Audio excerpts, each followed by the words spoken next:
அல்லாஹ்வுடைய மகத்தான பேரருள் பெருமையால்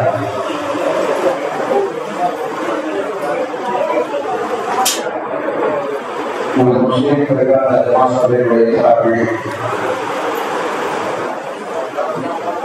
நாம் ரோதனையில் இருக்கும் சூழலை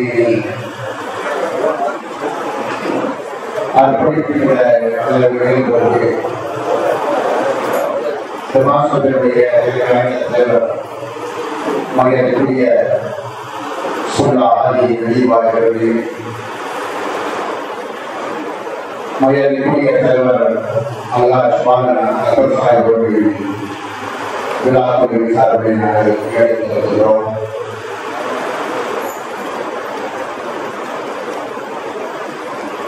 ஜமாஅத்தினுடைய துணைத் தலைவர் மகிழக்கூடிய அலி சாஹிபுடைய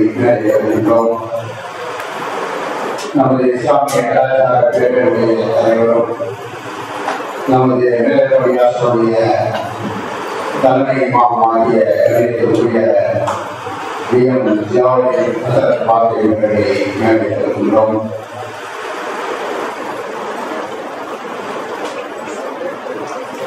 ஜமாத் சபையினுடைய பொதுச் செயலாளர் அன்பிற்குரிய சகோதரர் ஆலியார் ஆகியோர்களை மேற்கொள்கின்றோம். ஜமாத் சபையினுடைய செயலாளர் மரியாதைக்குரிய நண்பர் பட்டாணி எஸ்பிகே வியாஸ் அவர்களையும் அன்போடு மேற்கொள்கின்றோம்.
மாண்பு முதலமைச்சர் அவர்களை நினைக்கிறோம்.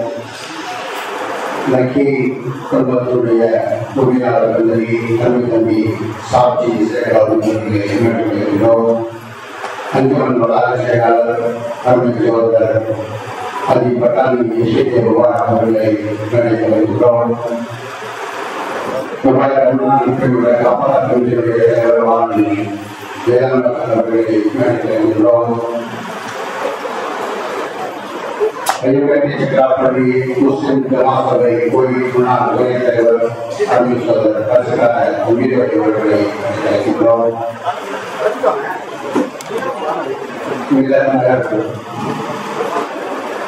ஜமாத் தலைவர் மறைக்கக்கூடிய நூறு முசாரர்களை நினைக்கிறோம்.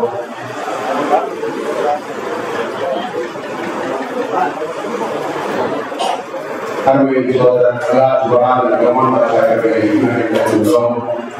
அடுத்தபடியாக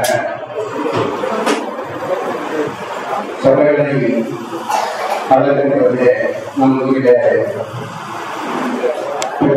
வருகின்ற அன்பு சகோதரர் பாட்சியாமாதி நீதிமன்றம் இஸ்லாமிய வீரம் வழங்கி இந்த நிகழ்ச்சியை அறியப்படுவார்.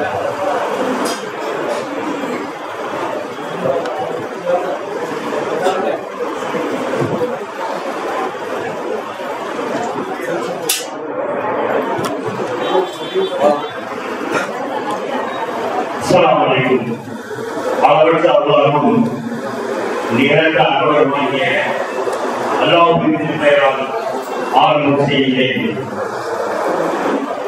எங்கள் இறையோனே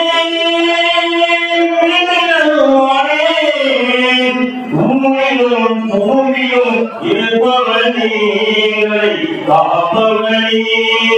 எங்கள் இறையோனே பூமியும் பூமியும் இருப்பவனே எங்களை காப்பவனே.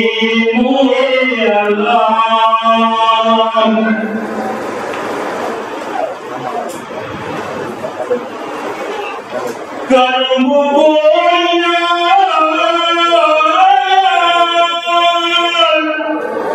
தனி சுவை குறையுமோ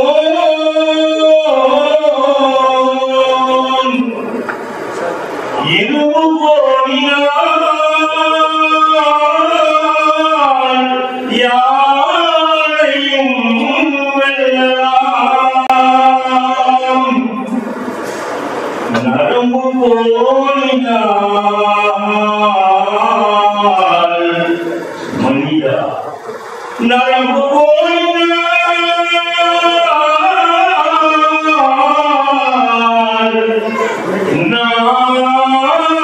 நாம் என்ன செய்யலாம்.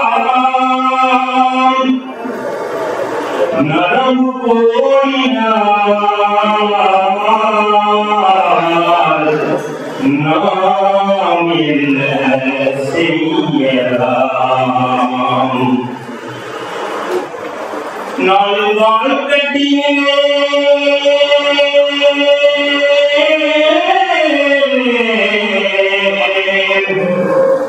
நாலு கால் கட்டியே நித்தமிக்க தூக்கம் நாலு பேர்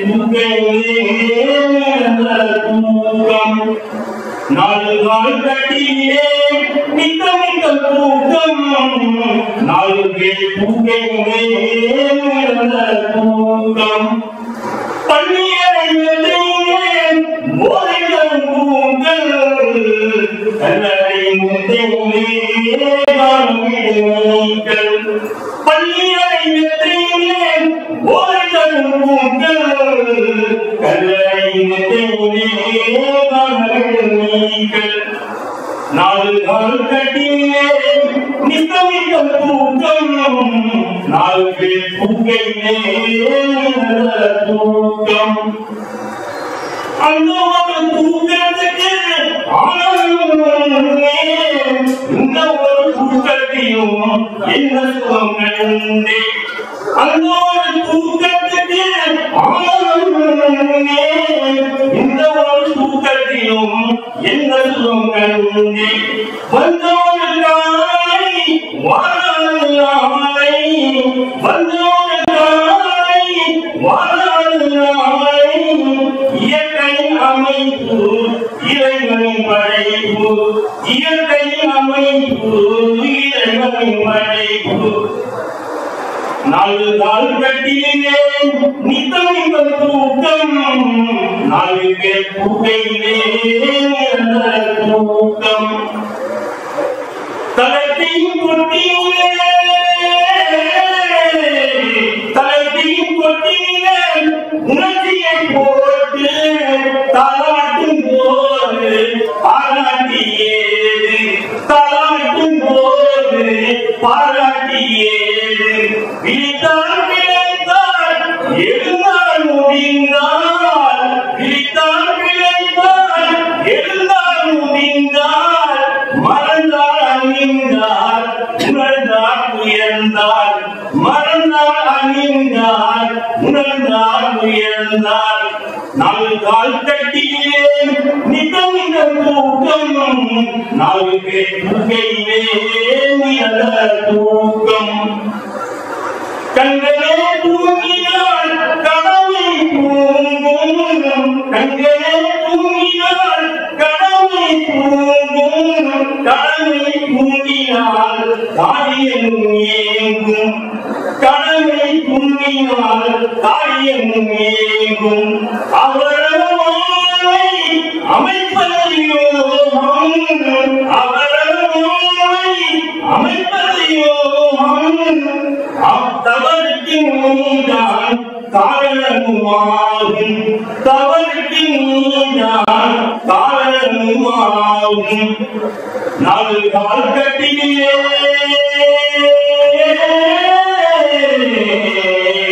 நாலு கால் கட்டிலே நித்தம் நிதம் தூக்கம் நாலு பேர் பூக்கையிலே நிரந்தர தூக்கம் நாலு பேர் பூக்கையிலே நிரந்தர தூக்கம் நாலு பேர் பூக்கையிலே நிரந்தர தூக்கம்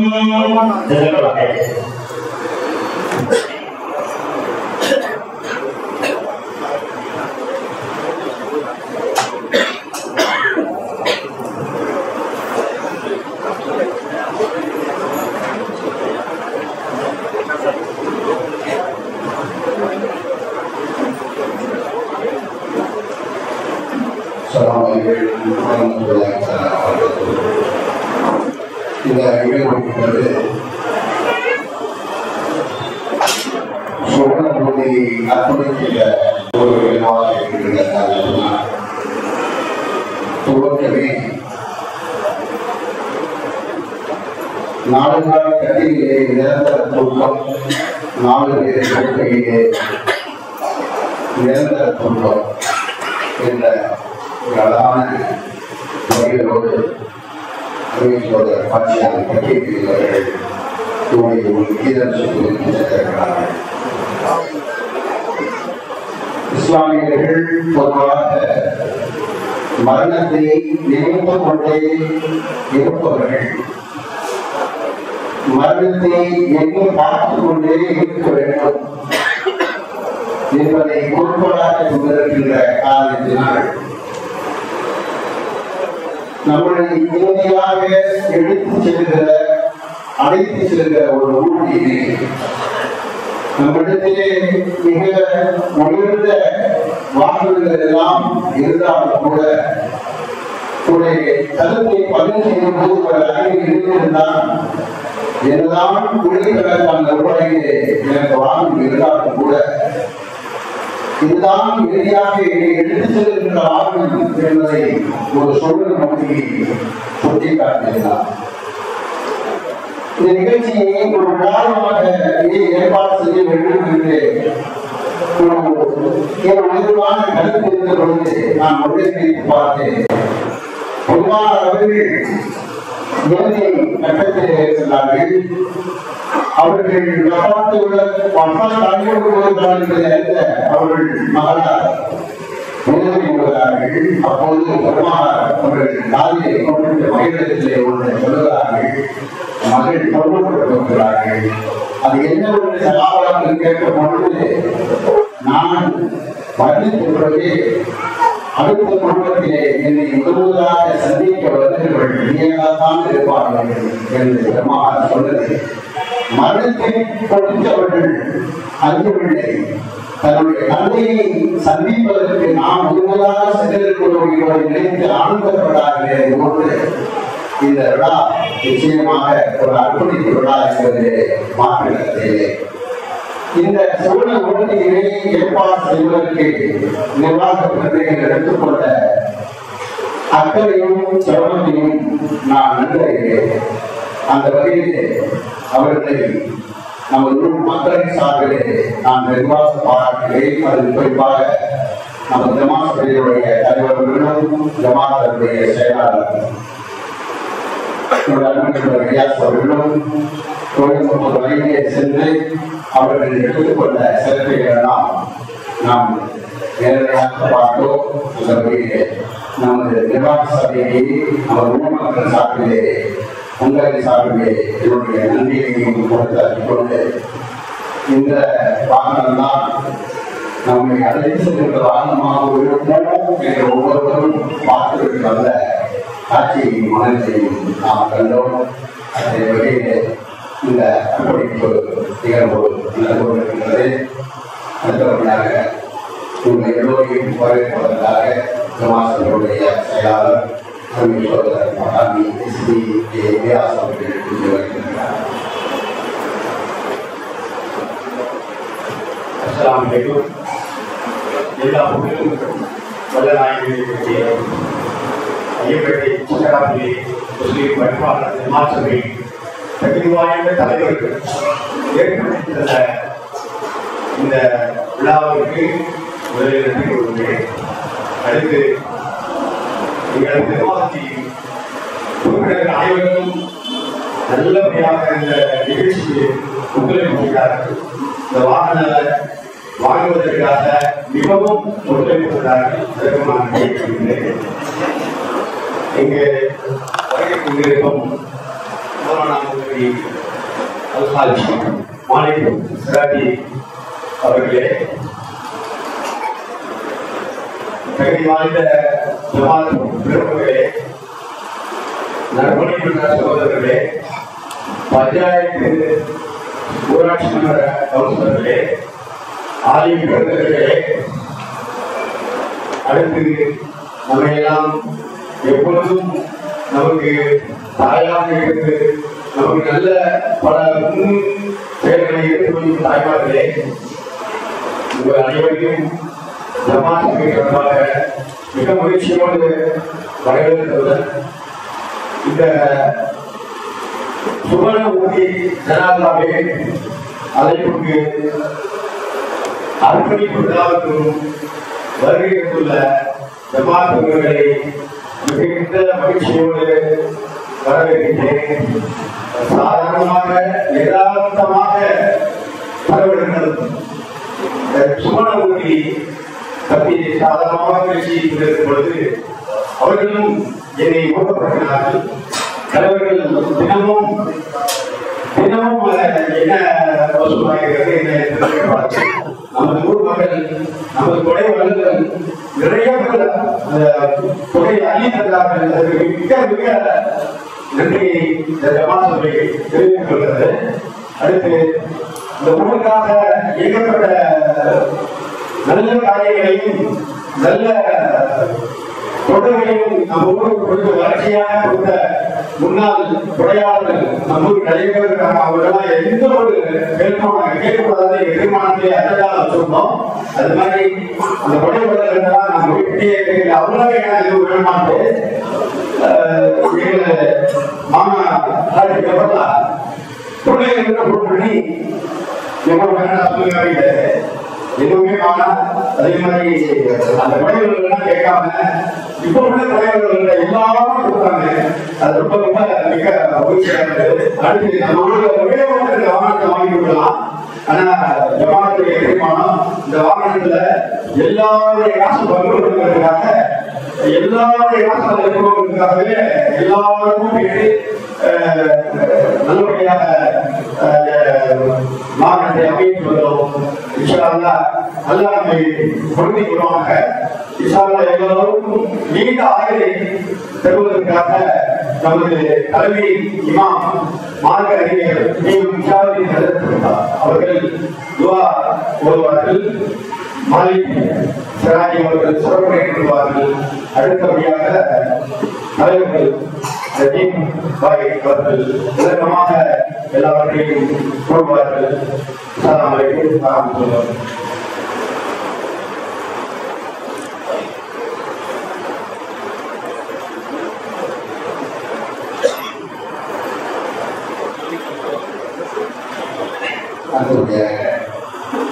மறுமொழி சிந்தனை என்கின்ற தலைப்பில் நமது காலம் சென்ற மறுமொழி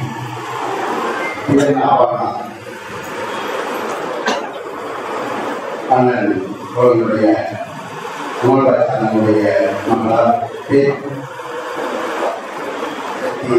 ஆலிமான் டி அஜோபா அவர்கள் ஒரு சிற்றுரையாளர்.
படம், பதவி, புகழ், ஆடம்பரம்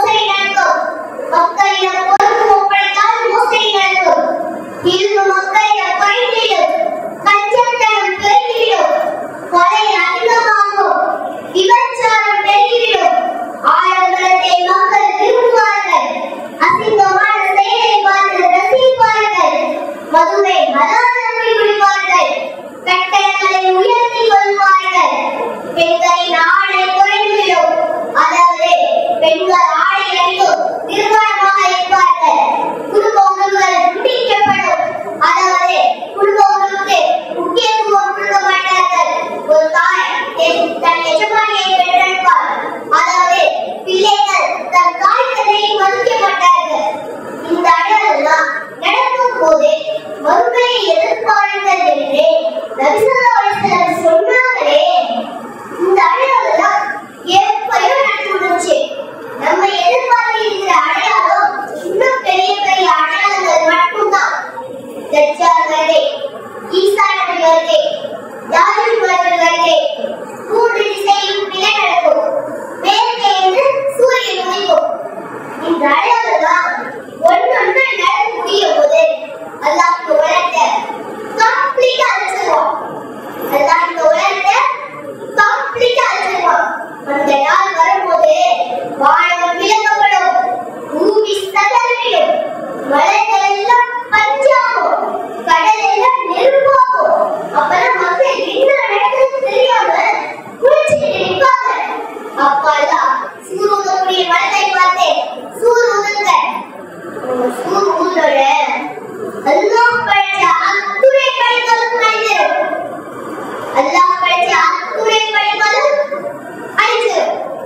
அல்லாஹ் படைக்கும் போது பார்த்து கேட்பான், பெயர் பாக்கி இருக்கிறார், ஜிப்ரீல் இருக்கிறார், இஸ்ராஃபீல் இருக்கிறார், மீகாயில் இருக்கிறார், உன் அரசை போகக்கூடிய மலக்குகள் இருக்கிறார். அல்லாஹ் சொல்லுவான், ஜிப்ரீலுக்கு மரணம் வரட்டும், இஸ்ராஃபீலுக்கு மரணம் வரட்டும், மீகாயிலுக்கு மரணம் வரட்டும், என் அரசை போகக்கூடிய மலக்குகளுக்கு மரணம் வரட்டும். அல்லாஹ் உணவட்டி கேட்பான், பெயர் பாக்கி இருக்கிறார். நாங்கள் மறுபடியும் கேட்பான், பெயர் பாக்கி இருக்கிறார். வலதுபுறம் சொல்லுவாங்க, நீ இருக்கிறாய், நான் இருக்கிறேன். அல்லாஹ் சொல்லுவான், உன்னையா பக்கத்தான் தான் படிச்சேன், உனக்கும் பயணம் வரட்டும். சுப்ஹானல்லாஹ், இந்த காட்சியை நினைச்சு பாருங்க. அல்லாஹ் படைச்ச அத்துணை படைகளும் அழிஞ்சுமே இந்த உலகமே அமைதியா இருக்கும். அப்ப அல்லாஹ் தன்னோட கையாண்டு தன் சத்தத்தை உயர்த்துவான். உயர்த்தி ஐநல் தகவே ஐநல் ஜப்பார், ஆட்சி செஞ்சவங்க போனீங்க, அதிகாரம் செஞ்சவங்க இங்க போனீங்க, பூமியில பெருமாட்சி செஞ்சீங்களே இங்க போனீங்க, ஆணவம் செஞ்சீங்களே எங்க போனீங்க, ஆட்சி செய்யவன் அதிகாரம் செஞ்சவன் அல்லாஹ் ஒருவன் மட்டும்தான். இதெல்லாம் சொல்லுவோம்.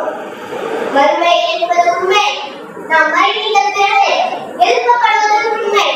கபரில் கேட்கப்படும் கேள்விகளை நினைத்து அஞ்சிக் கொள்ளுங்கள். மறுமை மைதானத்தில் ஈடுபடுவதை நினைத்து அஞ்சிக் கொள்ளுங்கள். யா நஃப்ஸ் என்று மனிதன் ஓடக்கூடிய நாளை நினைத்து அஞ்சிக் கொள்ளுங்கள். நம் பட்டோலை எந்த தரத்தில் கொடுக்கப்படுமோ என்பதை நினைத்து அஞ்சிக் கொள்ளுங்கள். சிராத்தல் முஸ்தகீம் என்ற பாலத்தை கடப்பதை நினைத்து அஞ்சிக் கொள்ளுங்கள். நரகத்தை நினைத்து அஞ்சிக் கொள்ளுங்கள். நம் கண்கள், நம் கைகள், நம் உடல் உறுப்புகள் எல்லாம் சாட்சி சொல்லக்கூடிய நாளை நினைத்து அஞ்சிக் கொண்டே வாழ்வராக எல்லா புகழையும் என்னையும் ஆக்கியவராக என்று கூறி என் உரையை நிறைவு செய்கிறேன். அஸ்ஸலாமு அலைக்கும் வரஹ்மத்துல்லாஹி வபரகாத்துஹு.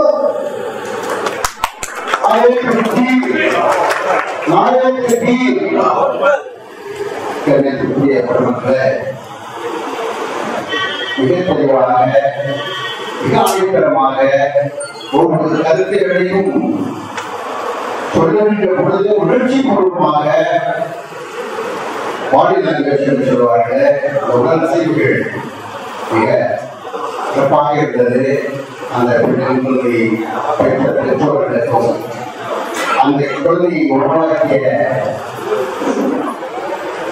ஆசான்களுக்கும் நாம் எல்லோரும் உருவாக்கிக் கொள்வோம். அடுத்தபடியாக நமது முஸ்லிம் பெருமாள் மாசாரத்துடைய கண்ணியமிக்க தலைவர் அல்லாஹ் சுன்னார் நஜீப் அவர்கள் கூறியிருக்கிறார்.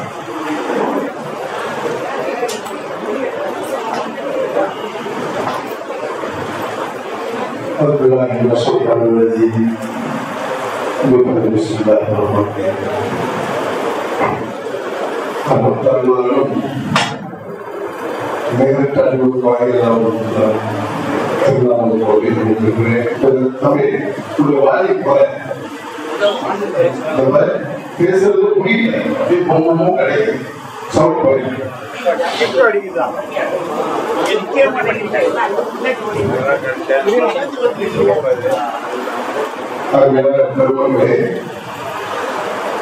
விழாவிலே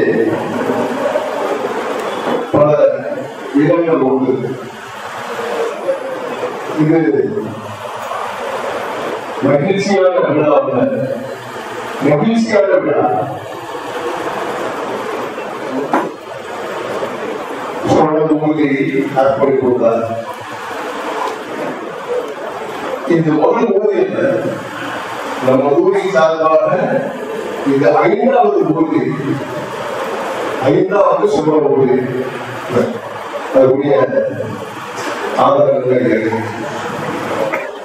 பேசலாம். அதுவும் கோயிலுக்குள்ள இதுக்காக வச்சாங்க. அட்லீஸ்ட் ஒரு மணி நேரமாவது அவருடைய முடிச்சுக்கிறேன். இந்த சோழ மொழி அது அறிவித்த மாதத்திலேயே தன்னுடைய பங்களிப்பு அதில் இல்லாமல் போய்விடக் கூடாது என்பதற்காக அவர்கள் போட்டி போட்டு காசு கொடுக்க மனமில்லாதவங்க காசு எடுத்தா ரீச் ஆயிடுச்சா அப்படின்னு கொடுக்க மனமுள்ளவங்க நீங்க காலையில் ரொம்ப ஒரு சாதாரணமான பையன், ரொம்ப எளிய பையன் ரொம்ப நினைக்கிறேன். 3355 அது போய் யாரா கேட்கல சேர்ந்துட்டா காலையில் ரீச் ஆகிட்டா. அதுலேருந்து சோழ ஊர்திங்கிறது நல்லா எடுத்து போறது. அதுலேருந்து ₹1 ரிசீவ் பண்ணாலும் நாளைக்கு இந்த சோழ ஊர்தியில போய் அல்லாட்டு போய் சொல்லுவோம். அந்த அச்சப்பாடு இருக்கு. அது அதிகமான அடுத்தபடிகள் அது தொடங்கும். அவங்களுக்கு வீட்டா இருக்கா சேர்ந்துட்டா அப்படி இருக்கா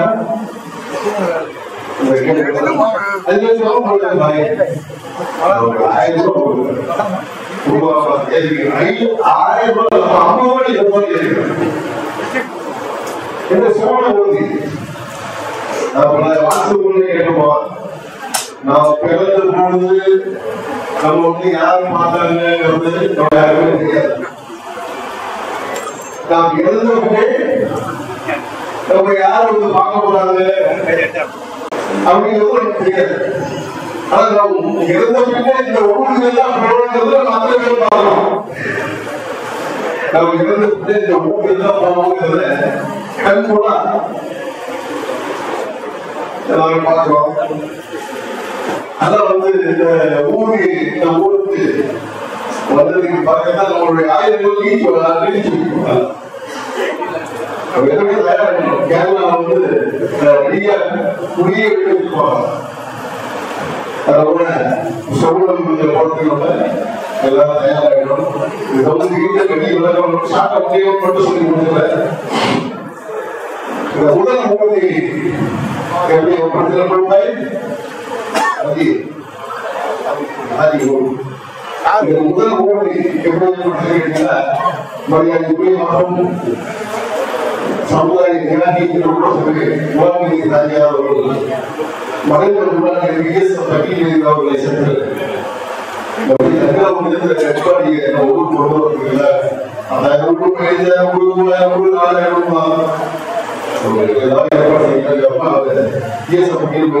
ஒரு ஸ்டாண்டர்ட் வேலை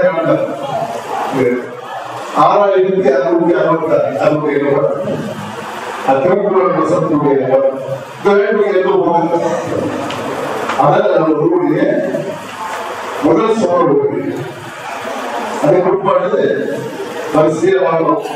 முழுதை மக்கள் முழுக்க முழுக்க நன்கொடை எழுதி சொல்லும் 2 சோழ ஆகிவிட்டார். கடைசி பொய் பேரவை போய் முஸ்லிம் எழுந்து கடைசியா 15 வருஷத்துல அறிவித்த செயல்பாடுகள் இருக்கு. இப்ப 5ஆவதாக இந்த சோழ மொழியாகிய எல்லா சவால்களும் இந்த யாரும் பார்க்கறது தெரியாது. இறந்து போடுவதை யாரும் பார்க்கணும். இறந்து போடுவோம் இதெல்லாம் போடுவோம். அது போல நிகழ்ச்சியான ஒரு நிகழ்ச்சி. அது கூட அந்த கல்வி செய்து அதை தவிர்த்து ஒன்றாலும் பேசலாம். அவங்களுடைய கோயிலுக்கு அந்த சேர்ந்து கேட்டு அவங்க கொடுத்து சொன்னாங்க. நான் பல மொழியை கூப்பிட்டேன். அவங்களுக்கு ஏழவே கிடைக்கணும். அவர்களுடைய அப்துல் மாலிக் அவருடைய உரையை கேட்பதற்காக கோயில் கொடுத்த பல பகுதிகளில் வந்து நாங்கள் இங்கே போக இடமே கிடைக்கும். அதனால் ஒரு சிறப்பான முறையில் இருக்கக்கூடிய அதற்கு அவர்கள் அப்துல் மாலிக் அவர்கள் வெளியிட்டு உங்கள் அனைவருக்கும் ஒரு செயலாளர் பேசி அவர்கள் இந்த சூழ மொழியை உருவாக்குவதற்கு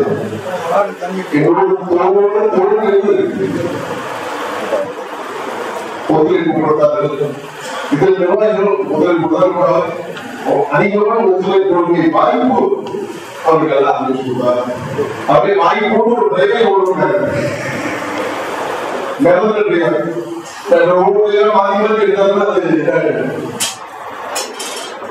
அவர்களுக்கு சார்பாக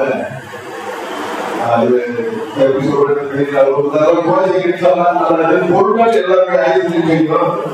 எல்லாரும் கேள்விப்பட்ட மாத்திரத்திலே கொடுத்தாங்க. ஒவ்வொருத்தராக பேர் சொல்லியே இருந்தாங்க.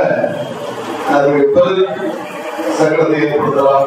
அனைவருக்கும் அருட்சியோடாக நீங்கள் இந்த சமூகத்திற்கு நம்முடைய நாட்டில் வழங்கியதால் உங்களுக்கும் உங்கள் குடும்பத்தாருக்கும் உறவினர்களுக்கும் ஆகியோர் தருவாங்க என்று நான் துவா செய்வதாக என்னுடைய வார்த்தையில் நன்றி செய்கிறேன்.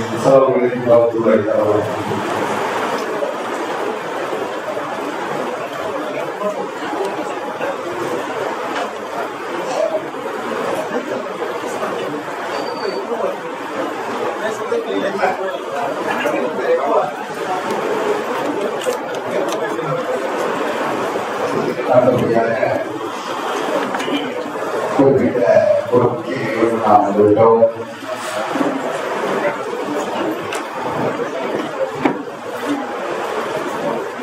கோவை மாவட்ட ஜமாத்துல் மாணவருடைய செயலாளரும் கோயம்புத்தூர் தாஜுல் இஸ்லாம் கல்வி சுற்றுலா ஜமாத்துடைய தலைமையாகவும் நாளைய நட்சத்திர இஸ்லாமிய செயலாளருமாகிய மௌலவி அப்துல் மாலிக் அவர்கள் சிறப்பு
ويؤثرون على أنفسهم ولو كان بهم خصاصة.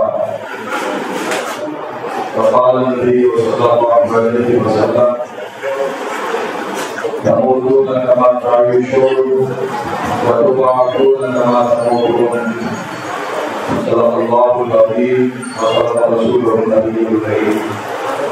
اللهم صل على سيدنا محمد وعلى آل سيدنا محمد وآله وصحبه وسلم. ரபியாரும் நிகழ்ந்த அன்புப்பட்ட எல்லாம் வந்த அல்லாஹ்வின் திருநாமத்தை ஆரம்பம் செய்கிறேன். சாந்தியும் சமாதானமும் இருவரும்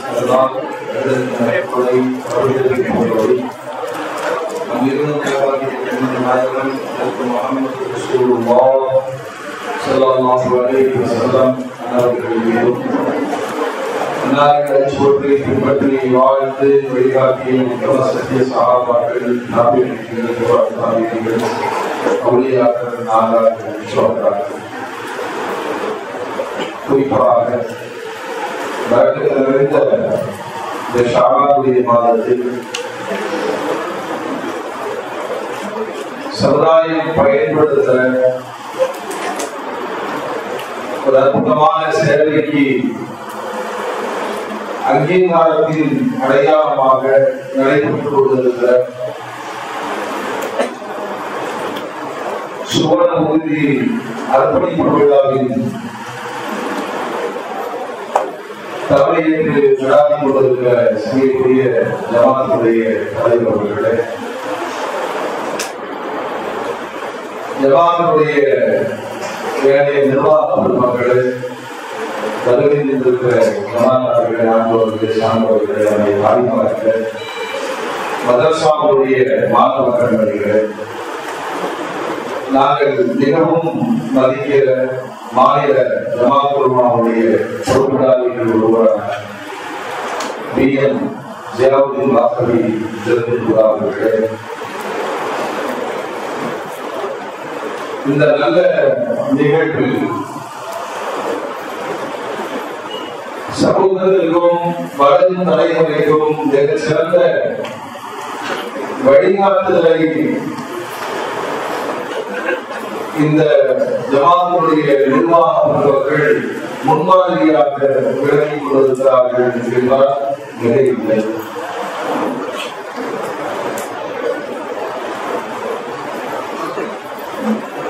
ஆரம்பமாக ஒரு செய்தியை ஞாபகப்படுத்தி இன்ஷா அல்லாஹ் நான் சொல்ல வந்த செய்தியை உங்களோடு பகிர்ந்து கொள்கிறேன். இமாம் கஸாலி ரஹ்மத்துல்லாஹி அலைஹி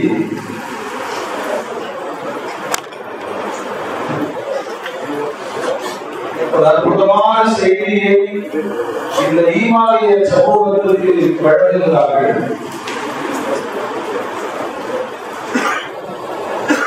யார் தான் வாழ்கிற சமகால விவகாரங்களை அறியவில்லையோ அவர் அறியாமையில் இருக்கிறார், அவர் மடையர், அவர் முட்டாள் என்றெல்லாம் இமாம் கஸாலி ரஹ்மத்துல்லாஹி அலைஹி விமர்சிக்கிறார்.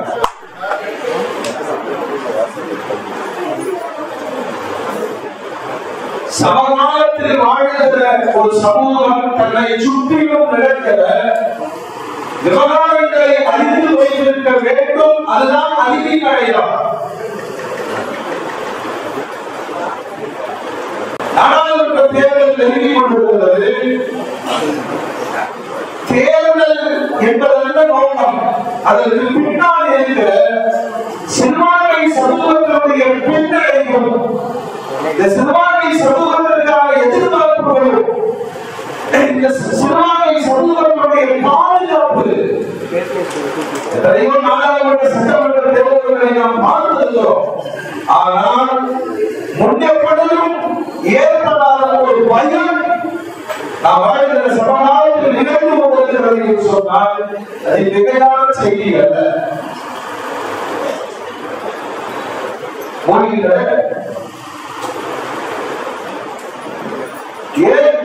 இந்த செய்தியை நான் முன்வைக்கிறேன் என்பதற்கான விளக்கத்தை நான் சொல்ல வேண்டும்.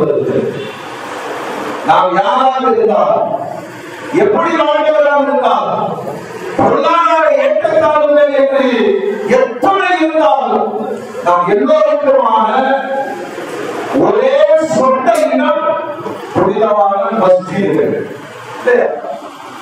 பள்ளிவாசல்கள், நம்முடைய உடலோடும் உயிரத்தோடும் நம்முடைய ஈமானோடும் நம்முடைய நம்பிக்கையோடும் கலந்து போனது. அல்லாஹ்வுடைய ரசூல் ஒரு ஹதீஸில் சொல்வார்கள், யார் பள்ளிவாசலுக்கு வந்து போவதை வழமையாக்கி இருக்கிறாரோ அப்படி ஒருவரை நீங்கள் பார்க்க நேர்ந்தால் அவர் மூங்கி என்று சாட்சி சொல்லுங்கள் என்று பள்ளிவாசலோடு தொடர்பு கொண்ட ஒரு மனிதர் குறித்து மாணவி ஸல்லல்லாஹு அலைஹி வஸல்லம் சிறப்பு செய்திகள் சொன்னார். இந்த ஹதீஸ்ல மறுமையுடைய பல பயங்கரமான நிலைகளில் நிழல் கிடைக்காத அந்த சூழ்நிலையில் அல்லாஹ்வுடைய அரிசுடைய சிம்மாசனத்தின் நிழலை சிலருக்கு தருவான். அதுல ஒரு மனிதரை குறித்து பெருமானார் சொல்வார்கள், ரஜுலுன் கல்புஹு முஅல்லகத்துல் மசாஜித். ஒரு மனிதர் யார் தெரியுமோ அவருடைய மனம் பள்ளிவாசலோடு சம்பந்தப்பட்டிருக்கிறார். நிறைய மாண்புகள் மஸ்ஜிதுகள் குறித்து நமக்கு தெரியும் இல்லையா?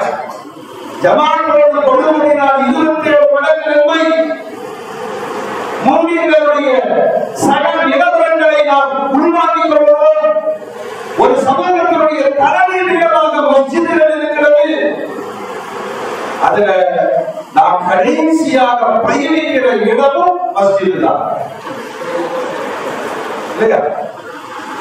கடைசியா பள்ளிவாசலுக்கு வந்து ஜனாசா தொழுகை நடத்தி அந்த ஜனாசா சிரமப்படாமல் பயணிப்பதற்காக ஒரு சொற்க ஊர்தியை இன்று அர்ப்பணிக்கிற இந்த காலத்தின் தேவையை கருதி செய்திருக்கிற இந்த சேவை மிக மிக தேவை. நான் சொல்ல வந்த செய்தி தெரியுமா? இந்த மஸ்ஜிதுகள் தான் இன்றைய பாசிசத்தில் குறிக்கோள். தென்னகத்துக்கு கொஞ்சம் தாமதமான ஆகும், கொஞ்சம் பயப்படணும். 2 முறை தமிழகம் மாத்திரமல்ல தேசம் முழுக்க தோல்வி வைத்தார்கள். சிறப்பான தோழர்கள் செய்தார்கள், அழுதார்கள், தொழுதார்கள். இந்த பாசிசம் வந்துவிடக் கூடாது என்ற ஒரு எதிர்பார்ப்பு எல்லோருக்கும் இருந்தது.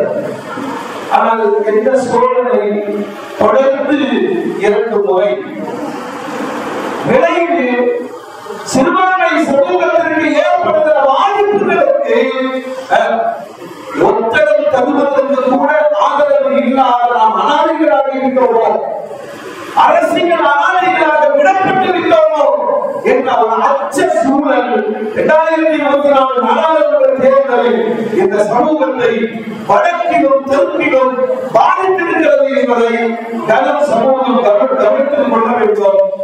ஏன் இது பேசப்படுதுன்னா, நாம் மிக கவனக்குறைவாக இருக்கிற மஸ்ஜிதுகள் மதரசாக்கள் தான் இந்த சமூகத்தின் பலம் என்பதை பாசிசம் உணர்ந்திருக்கிறது. மதரசாக்களை மூடுவதையும் மஸ்ஜிதுகளை இடிப்பதையும் அவர்கள் முதல் திட்டமாக நாடு முழுவதும் கொண்டு வந்திருக்கிற இந்த நிலைப்பாடுகளை நடப்பு சமூகம் உணர்கிறது.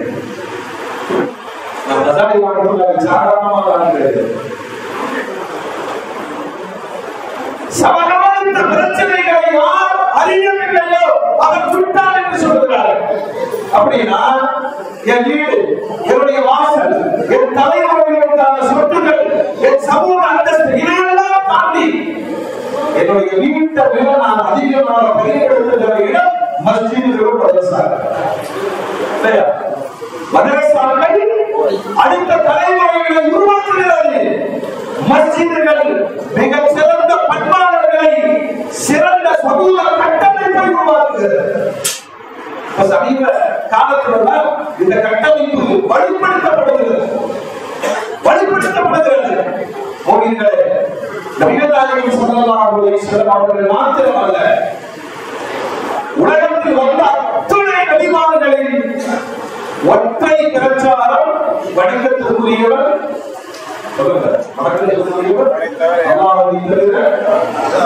இந்த ஒரு வார்த்தையை நிரூபிப்பதற்காக, நிலைநாட்டுவதற்காக, பிரச்சாரம் செய்வதற்காக எந்த எதிர்ப்பையும் எதிர்கொண்டு அத்துணை நபிமார்கள் மாற்றிய சேவை கலிமத்துல் தௌஹீத் பிரச்சாரம். எல்லாம் நமக்கு பெரிய வாழ்க்கை வந்திருக்கிறான். தெரியுமா? ஒரு ஒரு ஜனாசா வாகன சொர்க்க ரதம் ஊர்தி அப்படிங்கிறது அல்ல, நமக்கு கிடைத்த தீமை உணர்வதற்கான மிகப்பெரிய வாய்ப்பு. ஏன்னா இந்த தேசம் முழுவதும் இன்றைக்கு பேசப்படுகிற சனாதனம் அதனுடைய பாதிப்புகளில் ஒன்று இந்த நாட்டு மக்களை எவ்வளவு பாதித்திருக்கிறது சொன்னால், இறப்பு என்பதை தீண்டாகவே பார்க்கிற சமூகத்திற்கு மத்தியிலே மரித்தவர்களுக்கான முழு மரியாதையை இந்த உலகத்தில் சமர்ப்பிக்க நிலைநாட்டிய ஒரே மார்க்கம் இஸ்லாமில் அல்லாஹ்வை பிறப்பித்திருக்கிறார். நாட்டின் ஜனாதிபதியாக இருக்கட்டும், உயர் பதவியை வைத்துக் கொள்வதாக இருக்கட்டும், மரணித்து விட்டால் அது தீர்த்து என்று நம்புகிற ஒரு நாள் உருவங்கள். அப்புறம் அடக்கம் செய்யப்படுகிற இடங்களின் பெயர்களை கேட்டாலே பயம் சொல்லுகிறாரு, இடுகாடு, எரிமலை. ஆனால் மனிதன் நிரந்தரமாக மறுமை வரைக்கும் தங்கப்படுகிற இரண்டாம் கட்ட மன்னரை வாழ்க்கை ஆளுமை வருஷத்தை நபிகள் ஸல்லல்லாஹு அலைஹி வஸல்லம் சொல்வார்கள், அது சொர்க்க பூமியே தான்.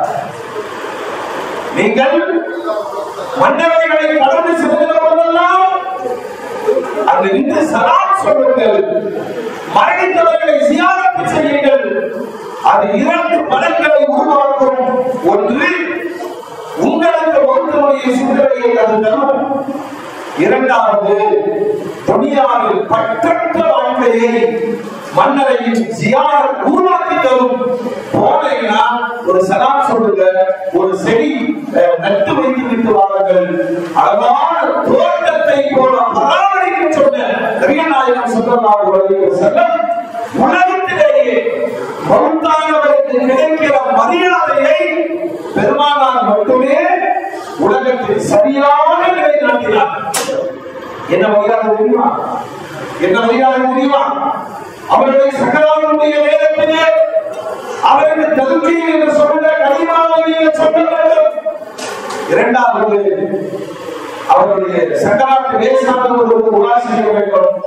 மரணத்தின் அடையாளங்கள் தென்படும் பொழுது அவரோடு நடந்து கொள்ள வேண்டிய எல்லா விதிமுறைகளையும் சொல்லித் தந்த பெருமானார் எப்படி கட்ட கசக்கி எந்த திசையில் அவரை படுத்து வைத்து அவருக்கு எப்படியெல்லாம் குளிப்பாட்டி, எந்த நீர் கொண்டு குளிப்பாட்டி, அவருடைய ஜனாசாவை நறுமணம் கமழ வைத்து வெள்ளாடை உடுத்தி எல்லோரும் மரியாதை செய்ய பள்ளிவாசலுக்கு கொண்டு வந்து கூட்டு கொடுக்கை நடத்தி அந்த கொடுக்கையின் ஊடே அவர் யார், அவரை எந்த குடும்பத்தை சார்ந்தவர், அவருடைய பொருளாதாரம் எந்த வேறுபாடுகளும் கிடையாது, எந்த வேறுபாடுகளும் கிடையாது.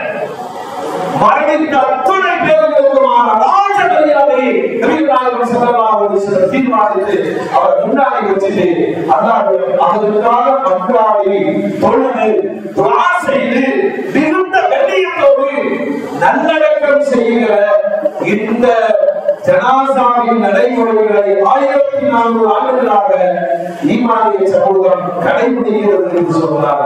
தீட்டை ஒழித்தது முதன்மையாக இஸ்லாம்.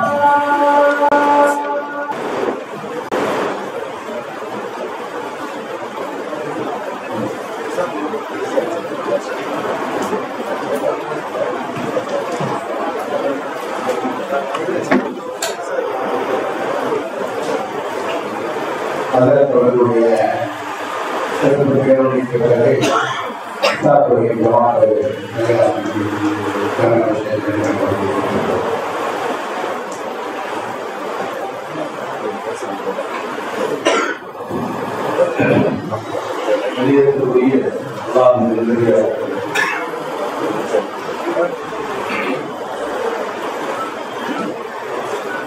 கால மாற்றங்களுக்கு ஏற்பட ஒரு தலைமுறைக்கான வழிகாட்டுதலை தர வேண்டிய அவசியம் வாழும் தலைமுறைக்கு. நபிமார்கள் தங்களுடைய உயர்ந்த பணியோடு அதை நிறுத்திக் கொள்ள சொன்னார்கள், ஈமானை சொன்னார்கள், உறவையை சொன்னார்கள்.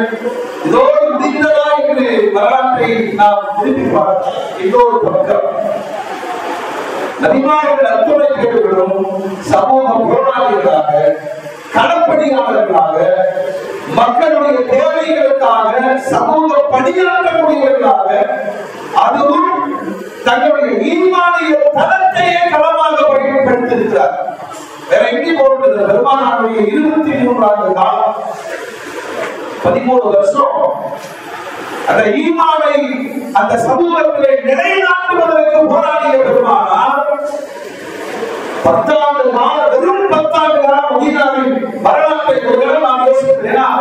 இன்னமும் இந்த சமூகம் பள்ளிவாசலை வெறும் கொள்கை இடமாக பயன்படுத்துவது வருந்தத்தக்க விஷயம். அதான் சொல்றேன், இந்த பள்ளிவாசல்களை வாழ்ந்து மதரசாக்களுடைய முக்கியத்துவம் நம்மை விட எதிரிகளுக்கு அதிகம் புரிகிறது. இன்னைக்கு வளர்க்கிற எல்லாம் புல்டோசர் கலாச்சாரத்துல அந்த மக்களுக்கு படிப்பறிவு குறைந்து, மார்க்க ஞானம் குறைந்து, அவர்கள் கோலங்களால் முஸ்லிம்களாக இருக்கிறார்கள். தங்களுடைய எதிரிகளை தனித்துக் கொள்ள முடியாத அறியாமையில் பலகீனத்தில் இருப்பதினால் நிறைய மதரசாக்கள் நாமத்தில் தகர்க்கப்பட்டு கொண்டிருக்கிறது. அப்படின்னா நம்முடைய ஈமானிய கேந்திரங்கள் பாதுகாக்கப்பட்டதுன்னு சொன்னா இந்த சமூகத்திற்கான அத்துணை சேவைகளும் மஸ்ஜித்களின் கட்டமைப்பை பரவிடும். சாதாரண ஒரு கணக்கு நான் சொல்றேன். தமிழகத்துல காய்கறிகள் இஸ்மாயில் சார் இருக்கிற பொழுது 15 எம்பிஏக்கள் சட்டமன்றத்தில் இருந்தார். இப்போ நான் காலையில் இருக்கிற ஆலயத்திற்கு யாரையும் நான் குறை சொல்ல வேண்டிய அவசியம் இல்லை. இவ்வளவு பலகீனப்பட்ட என்ன ஒரே ஒரு காரணம் தெரியுமா? அதே காய்கறிகள் இஸ்மாயில் சாஹிப் ஓட்டு வங்கியாக மஸ்ஜித்களை, ஜமாத்துகளை தன்னுடைய கட்டுப்பாட்டை இருந்தார். அவர் வருவார்கள், சும்மா பேசுகிறார்கள், சமூகம் ஏற்றுக்கொள்ளும். நம்ம ஓட்டு யாருக்கு? ஓட்டு வங்கி இந்த சமூகத்தில் இருந்தது. ஜமாத்தினுடைய கடமையே இல்லையா? இதை பெருமானார் உருவாக்கினார்களா இல்லையா? இன்னைக்கு அது இல்ல. மனசு நிறைய உணர்ந்துருச்சு. ஆனால் தனித்தனியாக சிந்தனைகளை உருவாக்கி விட்டோம். விளைவு என்ன தெரியுமா?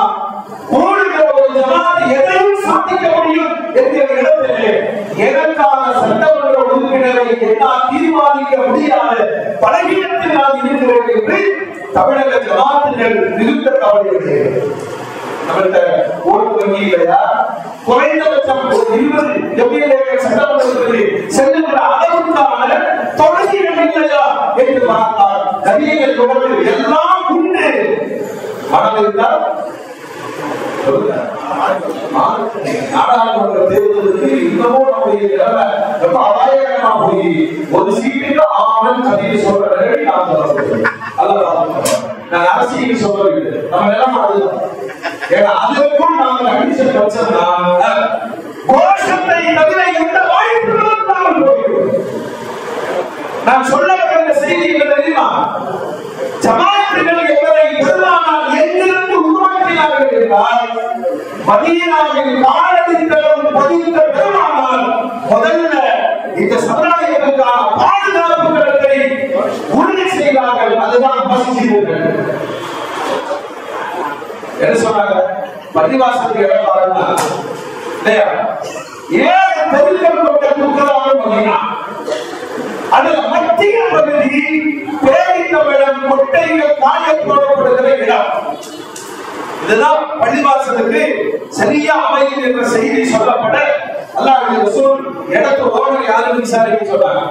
வந்து சொன்னார்கள், யார் ரசூலுல்லா, சகது சுஹைப் என்ற அனாதை சிறுவர் கிடைக்கிறார். சரியா? ரொம்ப கவனமா இருக்கணும்.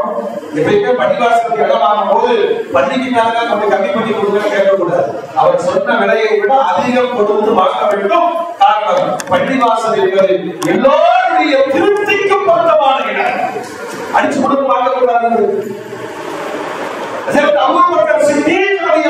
அவர்களை அழைத்து அந்த சிறுவர்களுக்கான அன்றைய மார்க்கெட் ரேட் என்ன 10 தினம் காசை கொடுத்து இடத்தை வாங்க சொன்னார்கள். அந்த சிறுவர்கள் உட்பட்டவர்கள் தெரியுமா? விவசாய குடும்பத்தை சார்ந்தவர்கள். பெருமானார் சொன்னார்கள், யார் ரசூலுல்லாஹ், ஒரு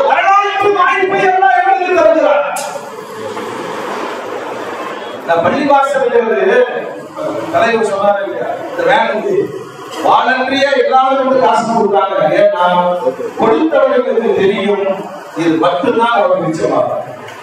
ஒரு அதிசயம் சொல்றேன். ஐஷாவதி வீட்டுல ஒரு ஆண் இருந்தார். பெருமாள் வெளியே சென்று விட்டு வந்து கேட்டார்கள், என்னமா அருந்ததெல்லாம் கொடுத்தாச்ச? ஐஷாவதி சொன்னாங்க, ஒரு சப்பையை காட்சி ஒண்ணுதான் மிச்சோனா, அது இதெல்லாம் கொடுத்தாச்சு. நல்லா கவனிக்கணும். ஒரு சப்பையை எடுத்து இது மட்டும்தான் மிச்சம் என்று சொன்னார்கள். பெருமானார் சொன்னாங்க, கொடுத்தது மட்டும்தான் மிச்சம். புரியுதா? அப்ப புரியுது, எது கொடுத்தோமோ நீங்கள் இதுவரைக்கும் சாப்பிட்டது, வெளிநாடு பயணங்கள் மேற்கொண்டது, உங்களுடைய அந்தஸ்தான செலவினங்களை நடத்தியது, வீடு கட்டியது, வாகனம் வாங்கியது, இதுவெல்லாம் மிச்சம் கிடையாது. எதை சமுதாய பயன்பாட்டிற்கு செலவழித்தீர்களோ கைரோன் நாசிமாய் வாழ்வதை நாசம். பெருமானார் சொல்வார்கள், உடல்ல சிறந்தவர் யார் தெரியுமா? யார் மக்களுக்கு பயன்படும் பணிகளில் தங்களை அர்ப்பணிக்கிறார்களோ அந்த தளத்தை அல்லாஹ்வுடைய ரசூல் அருளே உருவாக்குறார். எந்த தளம்? பள்ளிவாசல். இன்னைக்கு பாருங்க, மஸ்ஜித் நபவியுடைய சவாலியாருக்கு கூட சொல்றீங்க. யாரு? சஹீது சுஹைல், இரண்டு அனாதை சிறுவர்கள். வரலாற்றில் நம்முடைய பெயருக்கு அப்படி ஒரு வாய்ப்பு கிடைக்குமா? பணம் கொடுத்துதான் வாங்கினார்கள். ஆனாலும் அந்த சிறார்களுடைய மனம், பள்ளிவாசல்களுடைய இடங்களை அர்ப்பணிக்க வந்த அந்த மனம் பெருமானாருடைய துஆ கிடைத்தது. அல்லாஹ்வுடைய ரசூல் இப்படி பள்ளிவாசல் கட்டினாங்க. எப்படி கட்டினாங்க? களிமண் தரை, தேனீத்த மரங்கள் பிள்ளராக, அதனுடைய ஓலைகள் வேகப்பட்டது ஆசியாக. உமர் நாயகர் அடிக்கிற பாலைவனத்தினுடைய காற்றிலே தாங்குமா மரம் செல்லலாம் சொன்னாங்க. என் பண்டிகை நுழையிருக்காத தாழ்ந்து கிடப்பாடு அப்படின்னு சொன்னாங்க. இன்னைக்கு உமராக போயிட்டு 4 மணி நேரம் காத்துக்கிறோம். மாணவி உருவாக்கிய பள்ளிவாசல் என்பது ஆதி பாரம்பரம் ஈமானிய கேந்திரம் இல்லையா? மஸ்ஜிதுகள் ஈமானிய கேந்திரம். அடுத்து பெருமானார் என்ன செய்தார்? ஒரு நாள் வரலாறுல வருது, ஜும்மா நடைமுறைப்படுத்தப்பட்டது, மிம்பர் உருவாக்கப்பட்டது, பள்ளியினுடைய தூண்களை அல்லாஹ்வுடைய ரசூல் அடையாளப்படுத்தி வைக்கிறார்கள். வரலாறு சொல்லுது, இந்த தூணில் அமர்ந்தால் அல்லாஹ்வுடைய ரசூல் அரசியல் பேச போகிறார்கள். இன்னைக்கு நம்ம நிஜப்படுத்த முடியுமா? பள்ளிவாசல் இருக்கிற தூண்கள்ல ஒரு தூணில் பெருமானார் அமர்ந்தால் இன்றைக்கு அரசியல் நடவடிக்கைகளில் ஈடுபட போகிறார்கள். இன்னொரு தூணில் அமர்ந்தால் ராணுவ நடவடிக்கைக்காக பெருமானார் தயாராகிறார்கள். இன்னொரு தூணில் அமர்ந்தால் குடும்ப பஞ்சாயத்துகளுக்கு அவர்கள் தீர்ப்பு சொல்ல போகிறார்கள். இன்னொரு தூணில் அமர்ந்தால் வெளிநாட்டு தூதர்களோடு பேச்சுவார்த்தை நடத்த போகிறார்கள். இப்ப சொல்லுங்க, பள்ளிவாசல் பெருமானாருடைய தொடக்க காலத்திலேயே அதுதான் சட்டமன்றம், அதுதான் நாடாளுமன்றம், அதுதான் நீதிமன்றம், அதுதான் குடும்ப பஞ்சாயத்துகளுக்கான குடும்பவியல் கோரத்துகளாக, எல்லாருடைய வழக்குகளை தீர்த்து வைக்கிற நீதிமன்றங்களாக. சுபஹானல்லாஹ். நாம சில காலம் இல்லையா, அதிகபட்சமாக ஜனாசாக்களை அதற்கடுத்து எந்த நடவடிக்கைகளுக்கும் மஸ்ஜிதுகளை பயன்படுத்தாமைதான் இன்றைய பாசிசம் குறிக்கோளான. இதை யார் இன்னைக்கு பேசுறா அப்படின்னா, மதரசாக்களில் படிப்பவர்கள் தானே இதை பேசுறாங்க. சொல்லுங்க, காலேஜ் படிக்க வச்சு ரொம்ப கைத்தட்டுலாம் படிச்சு வெளியே போனவன் தீன பத்தி இஸ்லாமை பத்தி பேசுறது ரொம்ப முறை. மதரசாக்களில் படிக்கிற உலமாக்கள் அதனாலதான் பாசிசத்துக்கு உறுத்துகிறது. இந்த பெருமானார் சாதாரண கட்டமைப்பு உருவாக்கல. எங்கெல்லாம் பள்ளிவாசல் இருக்கிறதோ அதனுடைய திண்ணைகள் மதரசாக்களை உருவாக்கினார்கள். ஏன்னா வாழும் தலைமுறை வழங்குவதற்கும் வளரும் தலைமுறை கற்றுக்கொள்வதற்கும் எவ்வளவு அற்புதமான ஒரு கட்டமைப்பு. அதில் அல்லாஹ்வுடைய ரசூல் என்னவெல்லாம் செய்தார்கள் பாருங்க. சின்ன சாதாரண விஷயம் கிடையாது. போன் எடுத்து நாம நோண்டாத யாருமே கிடையாது இல்லையா? ஒவ்வொரு நாளும் அதிகமா யார் தேடப்படுகிறார் அப்படின்னு நீங்க ஊர்ல கேட்கல. அது சொல்லும் உலகம் அதிகமாக யாரை தேடுகிறது தெரியுமா? முஹம்மது ஸல்லல்லாஹு அலைஹி வஸல்லம். ஏன்னா ஐரோப்பிய கண்டமும் உலகத்தின் வளர்ச்சி அடைந்த நாடுகளும் வழிகாட்டுதல் இல்லாமல் தடுமாறிக் கொண்டிருக்கிறார்கள். அவர்களுக்கு வழிகாட்டியவர் பெருமானார் என்ன சொல்லியிருக்காங்க? உலகத்தேடிக்கே மோகிகளே, அல்லாஹ்வுடைய ரசூல் இந்த மாநில கட்டமைப்பை உருவாக்கி ஒரு சமுதாயத்தை ஜாதி மதம் இனம் மொழி நிற சனாதனம் முழுவதையும் ஒழித்து ஒரே சம்பள கொள்கையை தொடங்கி வைத்த பெருமானார். நல்லா கவனிக்கணும். நம்ம ஊருக்குள்ள அல்லாஹ்வுடைய ரசூல் வரும் பொழுது, நாம் மதீனாவுக்குள் வரும் பொழுது 100 விழுக்காடு வட்டியால் பாதிக்கப்பட்டிருந்தது. பெருமானார் வரும் பொழுது அந்த ஊருடைய நிலை என்னன்னா, தொடர்ந்து யூதர்கள் வட்டிக்கு கொடுத்து கொடுத்து கொடுத்து அந்த விவசாயிகளை அடிமைப்படுத்தி வைத்திருந்தார்கள். நாமெல்லாம் இவ்வளவு வசதி வாய்ப்புகளோடு இருந்தாலும் இன்னைக்கு எப்படி வாழ்க்கை போகிறது? கடனை நினைச்சாங்க பயமா இருக்கு. வீட்டுக்கு லோன் இருக்குது, பசங்க வெளிநாட்டுக்கு போனதுக்கான லோன் இருக்குது, எஜுகேஷன் லோன் இருக்குது, ஏகப்பட்ட லோன், ஏகப்பட்ட இஎம்ஐ. ஏன்னா தூங்கிட்டு இருக்கிறவங்க எடுத்து விட்டு கொடுக்கலாம். சார் வாங்கிக்கிறீங்களா? உங்களுக்கு இவ்வளவு லோன் சாங்ஷன் ஆயிருக்கு. இது யூதர்களுடைய திட்டம். அல்லாஹ்வுடைய ரசூல் மதீனாவின் பூர்வீக மக்களிடம் பொருளாதாரம் குறித்து பேசுகிறார்கள். அவங்க எல்லாம் சொல்றாங்க, ஒண்ணும் பண்ண முடியாத நாயகமே, ரொம்ப காலமாச்சு வட்டியில மாட்டிட்டு முடிக்கிறோம். பெருமானார் சொன்னாங்க, வட்டி ஒழிப்புக்கான களம் மஸ்ஜித். நான் சொல்றது நீங்க செய்யுங்க. ஒன்று, இரண்டாவது தான் ஊருக்குள்ள யாரும் வீண் விரயம் செய்யாதீர்கள். அல்லாஹ் பாதுகாப்பாங்க. உங்க ஊர்ல ஒரு கட்டமைப்பு நிறைந்த பகுதி, வளர்ந்த கோவை சென்னை போன்ற பகுதிகள்ல திருமணங்களில் வீணடிக்கப்படுகிற இஸ்லாமியர்களின் பொருளாதாரம் எத்தனை ஏழை குடும்பங்களை காட்ட ஏவம் தெரியுமா? எவ்வளவு மருத்துவமனைகள் உருவாக்குகிற வாய்ப்பை தரும் தெரியுமா? திருமணங்கள்ல அலங்காரம் டெக்கரேஷன் ஏதாவது ஃபைலா இருக்கா? டெக்கரேஷன் ஏதாவது ஃபைலா இருக்கா? நிறைய பைசா ஃபைலா இருக்கு. ஆனால் லட்சக்கணக்காக செலவழிக்கிறார்கள்.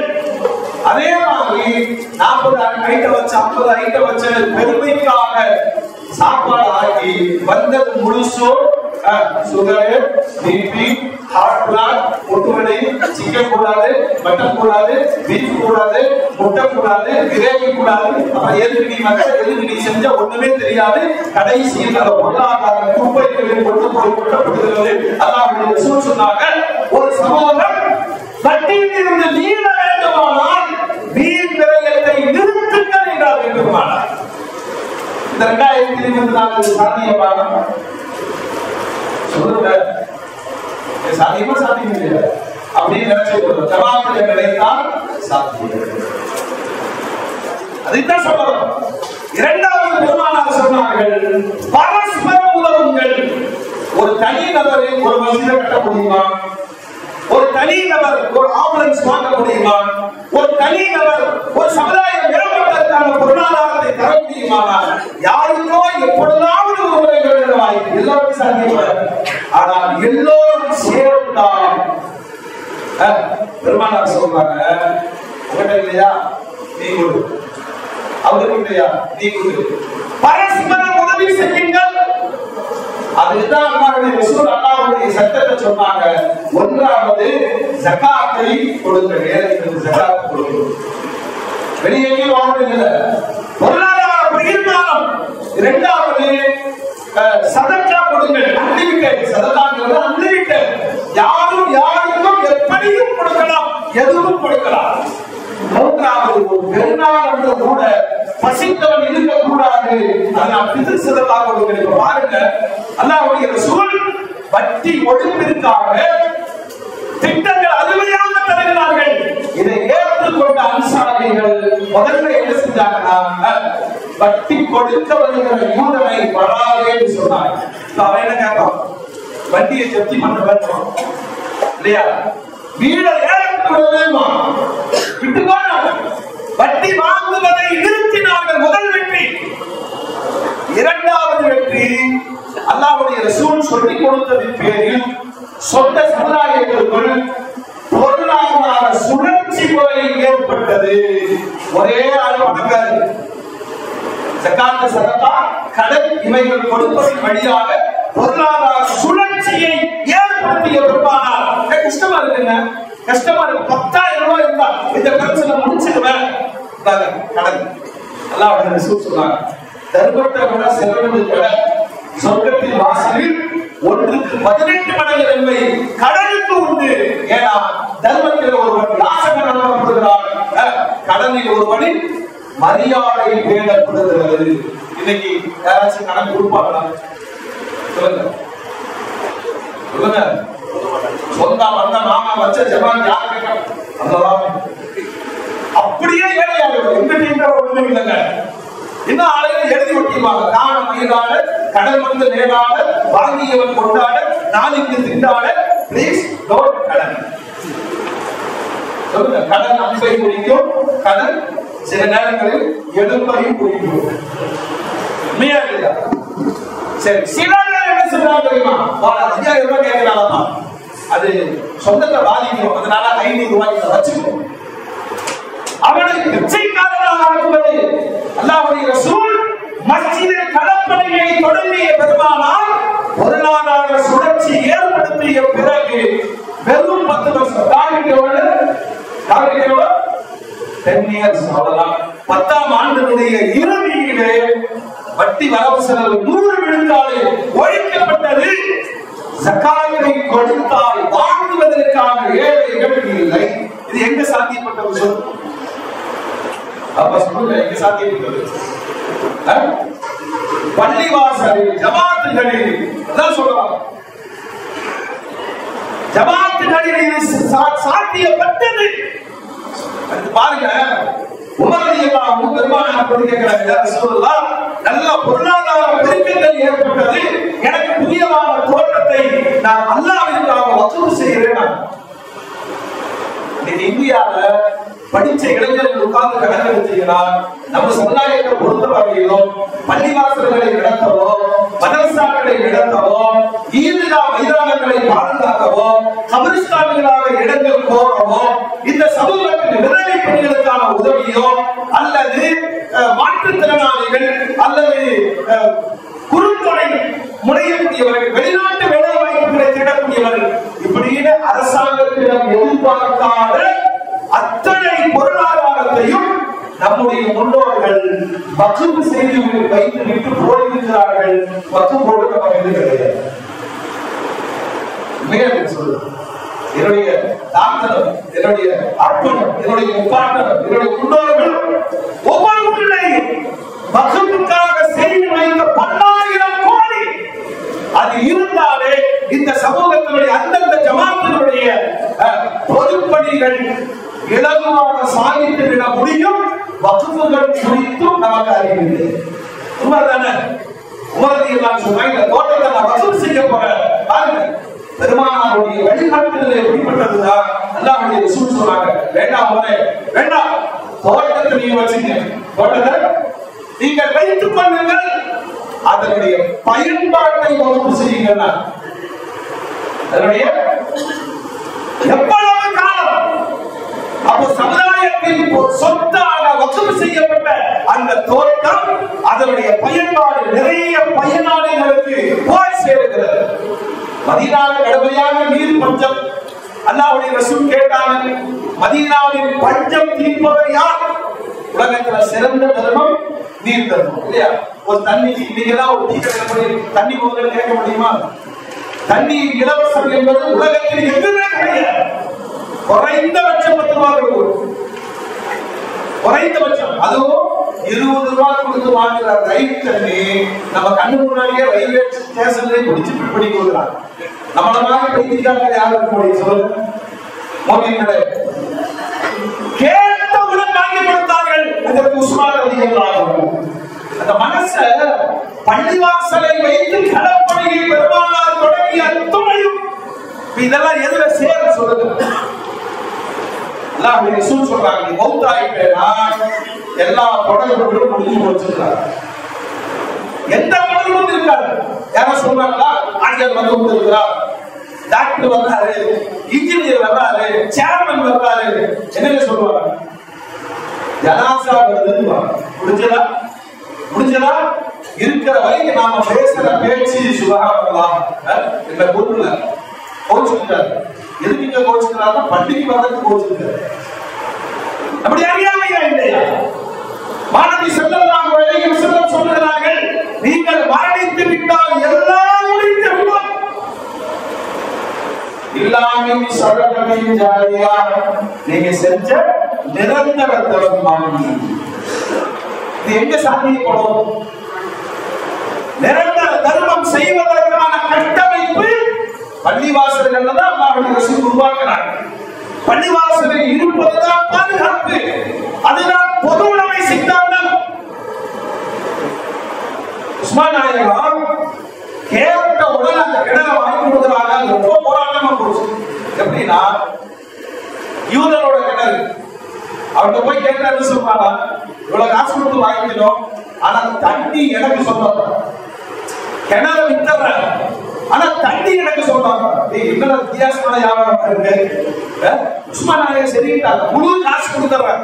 இப்ப எனக்கு என்னப்பா, உங்களுக்கு ஒரு நாள் நான் இறைத்துக் கொள்வேன், ஒரு நாள் நீங்கள் இறைத்துக் கொள்ள வேண்டும். இதுதான் அக்ரிமெண்ட். கிணறை விற்பனை செய்தாங்க. உஸ்மான் நாயகம் வாங்கிட்டார். ஒரு நாள் யூதனுக்கு, ஒரு நாள் உஸ்மான் நாயகம். இந்த யூதத்தை வந்து இதை முழுசா வாங்குறதுக்கான வழி என்ன அப்படின்னா, அவர் தண்ணீரை விற்பனை செய்தார். அன்னைக்கு இந்த ஜியோ குரூப்ல வந்துருச்சு, எதை வேணாலும் விற்கலாம் இல்லையா? விற்பனை செய்தார். உஸ்மான் நாயகம் மதீனாவுக்குள்ள தங்கவம் அடிச்சாங்க. உஸ்மானுடைய முறை நடக்கிற ஒரு நாள் தண்ணீர் இலவசம். அப்ப தண்ணீர் மக்கள் எடுப்பதற்கு எப்ப வருவாங்க? இலவச நாட்கள் தான் வருவாங்க. காசுக்குரிய நாள், யூதர்களுடைய நாளில் யாருமே வரவில்லை. அதனால நொத்து போன யூதர் அந்த கிணற்றை முழுமையாக உஸ்மான் நாயகத்திற்கு ஒப்படைத்தார். வரலாறு சொல்லுது, சமுதாய கவலையோடு நீர் தானத்திற்காக அள்ளி கொடுத்த உஸ்மான் அவர் கொண்டாடினார், சொர்க்கவாதி ஆயிட்டார். அந்த கிணறு இன்றும் பயன்பாட்டில் இருக்கிறது. இதை விட பெரிய ஆச்சரியம் என்னன்னா, உஸ்மான் நாயகத்துக்கு தான் இன்னும் அக்கௌண்ட் இருக்கு சவுதியில. சொல்லுங்க, நம்ம அக்கௌண்ட்ல வச்சிருந்தோம்னா மொத்தம் போயிட்டோம், நம்ம பிள்ளை அதுக்கு அலையுமாறு. உஸ்மான் நாயகத்திற்கான வருவாய் இருக்கிறது, லாட்ஜ் இருக்கிறது. ஏன்னா சதகா ஜாரியா அல்லாஹ்விடம் ஒப்படைக்கப்பட்டது.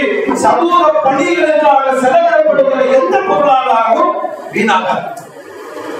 நாம தான் போட்டு செய்ய வேண்டியதில்லைங்க. நம்ம முன்னோர்கள் செய்த வசூல்களை தேடி பயணிச்சு போனீங்கன்னா பாதி தமிழகம் நம்மளுடைய தான் இருக்கும். இன்னமும் தமிழகத்தில் பெரிய சோதனை என்னன்னா, நிறைய பள்ளி வாசல்களில் அந்த இடத்திற்கான டாக்குமெண்டோ, அந்த இடத்திற்கான பட்டா சிட்டா இவைகளில் கூட கவனம் செலுத்தாத பின்னடைவு நிறைய ஜமாத்தில் இருக்கு.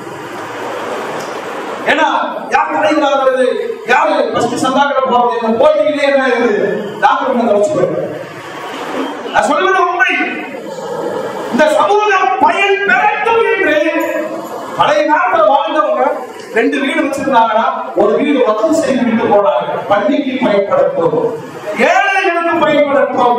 அதுதான் பெருமாள் சொல்லுவாங்க, சதகா ஜாரியா நிரந்தர தர்மம் அவரை தொடரும். மறுமையிலே அல்லாஹ்வுடைய மிகப்பெரிய கூலி அதற்கு உண்டு. 2வது சொன்னாங்க, பயனுள்ள கல்வி அடியாதது. அதனாலதான் பள்ளியோடு மதரசாங்கிறத இன்றைய கால சூழ்நிலையில தயவு கூர்ந்து ஈமானிய சமூகம் இந்த ஜமாத்துல நிறைய சேவைகள் செய்கிறது. முன்னாடி பார்த்தா ஒரு இலவச மருத்துவமனை இருக்கிறது, ஆம்புலன்ஸ் இருக்கிறது, பள்ளி சார்ந்த நிறைய திட்டங்கள். நான் சொல்றேன், எல்லா பள்ளிகளிலேயும் பள்ளிக்கூடம் தொடங்க வேண்டும். அந்த பள்ளிக்கூடத்தில் மதரசா நடத்த வேண்டும். காரணம் அவ்வளவு கோட்டையும் இந்த சமூகத்தின் மீது வஞ்சகம் இந்த கட்டமைப்பு எங்கேயுமே இல்லைன்னா நீங்க ஒரு மீட்டிங் போடுறாங்க, எவ்வளவு செலவழிக்க சொல்லுங்க. அரசியல்வாதி எவ்வளவு செலவழிக்கணும்? நமக்கு ஒரு நோட்டீஸ் போடும், இந்த வாட்ஸ்அப் போடும். அதை விட என்ன ஐயால சலான்னு சொல்றாங்க. பெருமானாருடைய கட்டமைப்பு பள்ளிவாசல்கள் நீதிமன்றங்களாக, சட்டமன்றங்களாக, பள்ளிவாசல்கள் நாடாளுமன்றங்களாக, பள்ளிவாசல்கள் இந்த சமுதாயத்தில் எதிர்கால தலைமுறையை உருவாக்கும் இடமாக. அதனால வரலாறு கடந்த பாடங்களை இன்றைக்கு முகலாய சாம்ராஜ்யத்தினுடைய கட்டிடங்களை அடையாள சின்னம் பாசிசத்தை தூக்க விடாமல் வச்சிருக்காங்க. வடநாடு முழுவதும் என்ன செய்யறாங்கன்னா முகல் கட்டிடக்கலை இருக்கக்கூடாது என்றால் உடைக்கிறான் இல்லையா? ஒரு கற்பனை கதைக்கும் ஒரு புனையப்பட்ட கதைகளுக்கும் சாமானிய மனிதர்களின் கதைகளையும் கடவுளாக சித்தரிக்கிற குருவுக்கு இவ்வளவு வலிமை இருக்கும் என்று சொன்னால் சத்தியத்தில் நடைபோடுகிற ஈமானுக்கு எவ்வளவு உறுதி இருக்க வேண்டும்? இருக்கணுமா இல்லையா? அந்த உறுதி எங்க போச்சு? அந்த உறுதியே காணவில்லை. நம்முடைய சமூகப்படி நல்லா காப்பாற்றணும். இயக்க சமூகங்கள்லாம் நிறைய சேவை செய்யறாங்க. ஆனா பயனற்றதாக போடுது ஒற்றை காரணம். அவர்கள் எல்லோரும் செஞ்ச ஒற்றை தப்பு என்னன்னா, முதல்ல இயக்க ஆரம்பிக்கிறவங்க ஜமாத்தை விட்டு வெளியிடுவாங்க. அதான் பெருமானார் சொன்னார்கள், அலைக்கும் பில் ஜமாஅ, எங்க இருந்தாலும் ஜமாஅத்தோடு நீங்கள் பயணியுங்கள் என்றார்கள். எனவே மூமின்களே, சமூக பணி நபிமார்கள் கையில் எடுத்த உயர்வான பணி. சும்மா தொழுகை, நோன்பு, சக்காத், ஹஜ் மட்டும் இஸ்லாம் அல்ல. பெருமானாருடைய சக்கராத்தினுடைய வேலை, ரோம் நாட்டினுடைய கடுமையான எதிர்ப்பை தட்டுவதற்காக, தடுப்பதற்காக 17 வயதில் உசாமா இப்னு ஸைதை படை அனுப்பிவிட்டு அல்லாஹ்வுடைய சொல்லுவாங்க. அப்படின்னா உழைப்பு இந்த சமூகம் ஜமாத்துகளின் கட்டுப்பாட்டில் இருந்து எல்லா சமூக பணிகளையும் மேற்கொண்டால் அதுலதான் அல்லாஹ் வெற்றியை வச்சிருக்கிறான். அது இந்த ஊழலை மாத்திரமல்ல, வைத்துமாறு இருக்க வேண்டும், மருத்துவமனை இருக்க வேண்டும், ஏழை பெண்களுக்கான உதவிகள் இருக்கிறோம். விதவை பெண்களுக்கு பெருமானார் சொல்றாங்க, சாலிகள் அறிவிலக்கி ஒரு மசாக்கி தன் முஜாஹிதி ஃபீ சபீலில்லாஹ், விதவைகளுக்காக உழைக்கக்கூடியவர், கைம்பெண்களுக்காக உழைக்கக்கூடியவர், அனாதைகளுக்காக உழைக்கக்கூடியவர், அல்லாஹ்வுடைய பாதையை ஜிஹாத் செய்தவரை போல என்று நபி ஸல்லல்லாஹு அலைஹி வஸல்லம் சொன்னார். எனவே மூமின்களே, நம்முடைய களப்பணி, அதற்கான களம் மஸ்ஜித். எவ்வளவு வரலாறு, எவ்வளவு வரலாறு, எத்தனை பஞ்சாயத்துகள். சுப்ஹானல்லாஹ். பெருமானாருடைய அந்த 10 ஆண்டுகளில் மஸ்ஜிது நபவியை தலைமையகமாக வைத்துக் கொண்டு ஏறத்தாழ 65 போர்கள் நடத்தி இருக்கிறார்கள். அப்ப ராணுவம் என்ன பேசுது? ராணுவம் என்ன பேசுது? மஸ்ஜிது நபவி ராணுவ தளபதிகள் யார்? சஹாபாக்கள். ஒவ்வொரு தொழுகைக்கு பிறகும் அங்கு போருக்கான பயிற்சி அளிக்கப்பட்டது. அடேவா, தாய்மார்கள் வந்திருக்கிறார்கள், எல்லாரும் கூட்டா சேர்த்து நபிக்கு சொன்னாங்க, மார்க்கத்தில் அத்துணை வாய்ப்புகளும் ஆண்களுக்கு தருகிறீர்கள் யா ரசூலுல்லாஹ், எங்களுக்கு மார்க்கத்தில் 1 மணி நேரம் தருவாங்க. பெருமானார் ஒதுக்கினார்கள். பெண் இடஒதுக்கீட்டை தீர்மானித்தார்கள். அவர்களுக்கான வாழ்வியல் நெறிகள் அத்துணையும் ஒழுங்குபடுத்தி சொன்னார்கள். பெருமானார் ஸல்லல்லாஹு அலைஹி வஸல்லம் எதை விட்டுருக்காங்க சொல்றது? மருத்துவம், விவசாயத்தை விட்டுருக்காங்களா? அல்லாஹ் ரசூல் போறாங்க, நீங்க வளர்ச்சிக்கு என்ன செய்றீங்க? நாங்க ஒட்டு போடுவோம். அல்லாஹ் ரசூல் சொன்னாங்க, வேண்டாம் அப்படின்னாங்க. வருஷம் போடுறது சொன்னாங்க, அதுல உங்களுக்கு தான் அறிவு இருக்கு, நீங்க செய்யறதை செஞ்சுக்கீங்க, நான் செய்யற வேலையை செய்யறேன் என்று அந்த பேர் இன்றைக்கும் மஸ்ஜித் நபவியில ஒரு கம்பி தொங்குது. அந்த கம்பி பேரித்தம்பழம் மாட்டப்படும் கொக்கி. என்னன்னா விவசாயிகள் அறுவடை செய்தால் முதல் அறுவடையை பள்ளிவாசல் கொண்டு வருவாங்க. அதை வைத்து பெருமானார் ஃபாத்திஹா ஓதுவார், துஆ செய்வார்கள். அருமையான துஆ. அல்லாஹும்ம பாரிக் லனா ஃபீ மதீனத்தினா, எங்கள் மதீனாவில் பரக்கத்து செய் யா அல்லாஹ். பாரிக் லனா ஃபீ முக்தினா, எங்கள் அரவைகளில் பரக்கத்து செய் யா அல்லாஹ். பாரிக் லனா ஃபீ சாஇனா, எங்களுடைய நிலுவை அளவை எல்லாவற்றிலும் பரக்கத்து செய். இன்றைக்கு பாருங்க, உலகம் முழுவதும் பேரித்தம்பழங்கள் இருந்தாலும் மதீனாவின் பேரித்தம்பழங்களுக்கு இருக்கிற மக்கள் எந்த பிரச்சனை? என்ன காரணம்? நபியினுடைய துஆவை பெற்ற அன்சாரிகள் அப்படி இருந்தார்கள். விவசாயத்தை பள்ளிவாசலோடு தொடர்பு வைத்திருந்தார். திரும்பவும் சொல்ற நீண்ட நேரம் பேச வேண்டிய ஒரு தலைப்பு, ஆனால் காலத்தில் அருமைகிறது.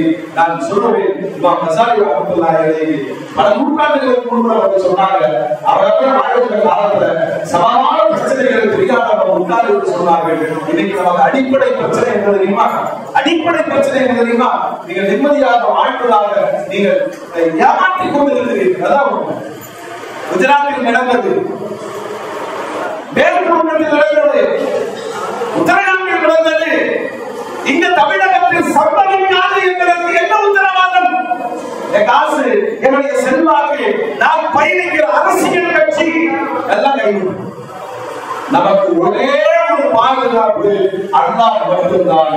அல்லாஹ் யாரை பாதுகாப்பான் என்றால், யார் அல்லாஹ்வோடு சம்பந்தப்பட்டிருக்கிறார்களோ, அல்லாஹ்வோடு சம்பந்தப்பட முடியும். மஸ்ஜிதுகளோடு தொடர்புகளை அதிகமாக்குங்கள். மதரசாக்களுக்கான பாதுகாப்பை உறுதி செய்யுங்கள். உங்களுடைய சமூக பணிகள் யாவும், ஏன்னா அடுத்த ஜெனரேஷன் பள்ளிக்கு வரணும்னா ஒரு 10 பசங்களை உட்கார வச்சு நம்ம ஊர்ல இருக்கிற ஓட்ட முடியாது சொல்லி பாருங்க. 10 இளைஞர்கள் பொருளியாளர்களாக உருவாக்கி வருவார்கள். மஸ்ஜிதோடு தொடர்புள்ளவர்களாக உருவாக்குவார்கள். மிகப்பெரிய பாதுகாப்பு. தமிழக முஸ்லிம்களுடைய ஓட்டு வங்கி கூட ஒருங்கிணைக்கப்படாத அவலம். இந்த சின்ன கிராமங்கள்ல அடர்த்தியா நம்ம இருக்கிறோம். கொஞ்சம் பொருளாதாரம், இது எந்த நம்பிக்கை நமக்கு தரும் சொல்லுங்க? உலகத்தின் 6 மிகப்பெரிய தொழிலதிபர்கள், பொருளாதார மேதைகள் வாழ்வது குஜராத் இல்லையா? ஒரு மத்திய அமைச்சரை கூட விட்டு வைக்காத பாசிச பயங்கரவாதம் நம்மளை விட்டுருமா? நம்முடைய பொருளாதாரம் எந்த அளவுக்கு நம்மளை பாதுகாக்கும்? எனவே இன்றைய சமூக சூழலில் நம்மளை சுற்றிலும் நடக்கிற விவகாரங்களை புரிந்து கொள்வதோடு இந்த சமூகத்திற்கான எல்லா தேவைகளும் பள்ளிகளில் இருந்து அது பெறப்படும் என்று சொன்னார், நடத்தப்படும் என்று சொன்னார்.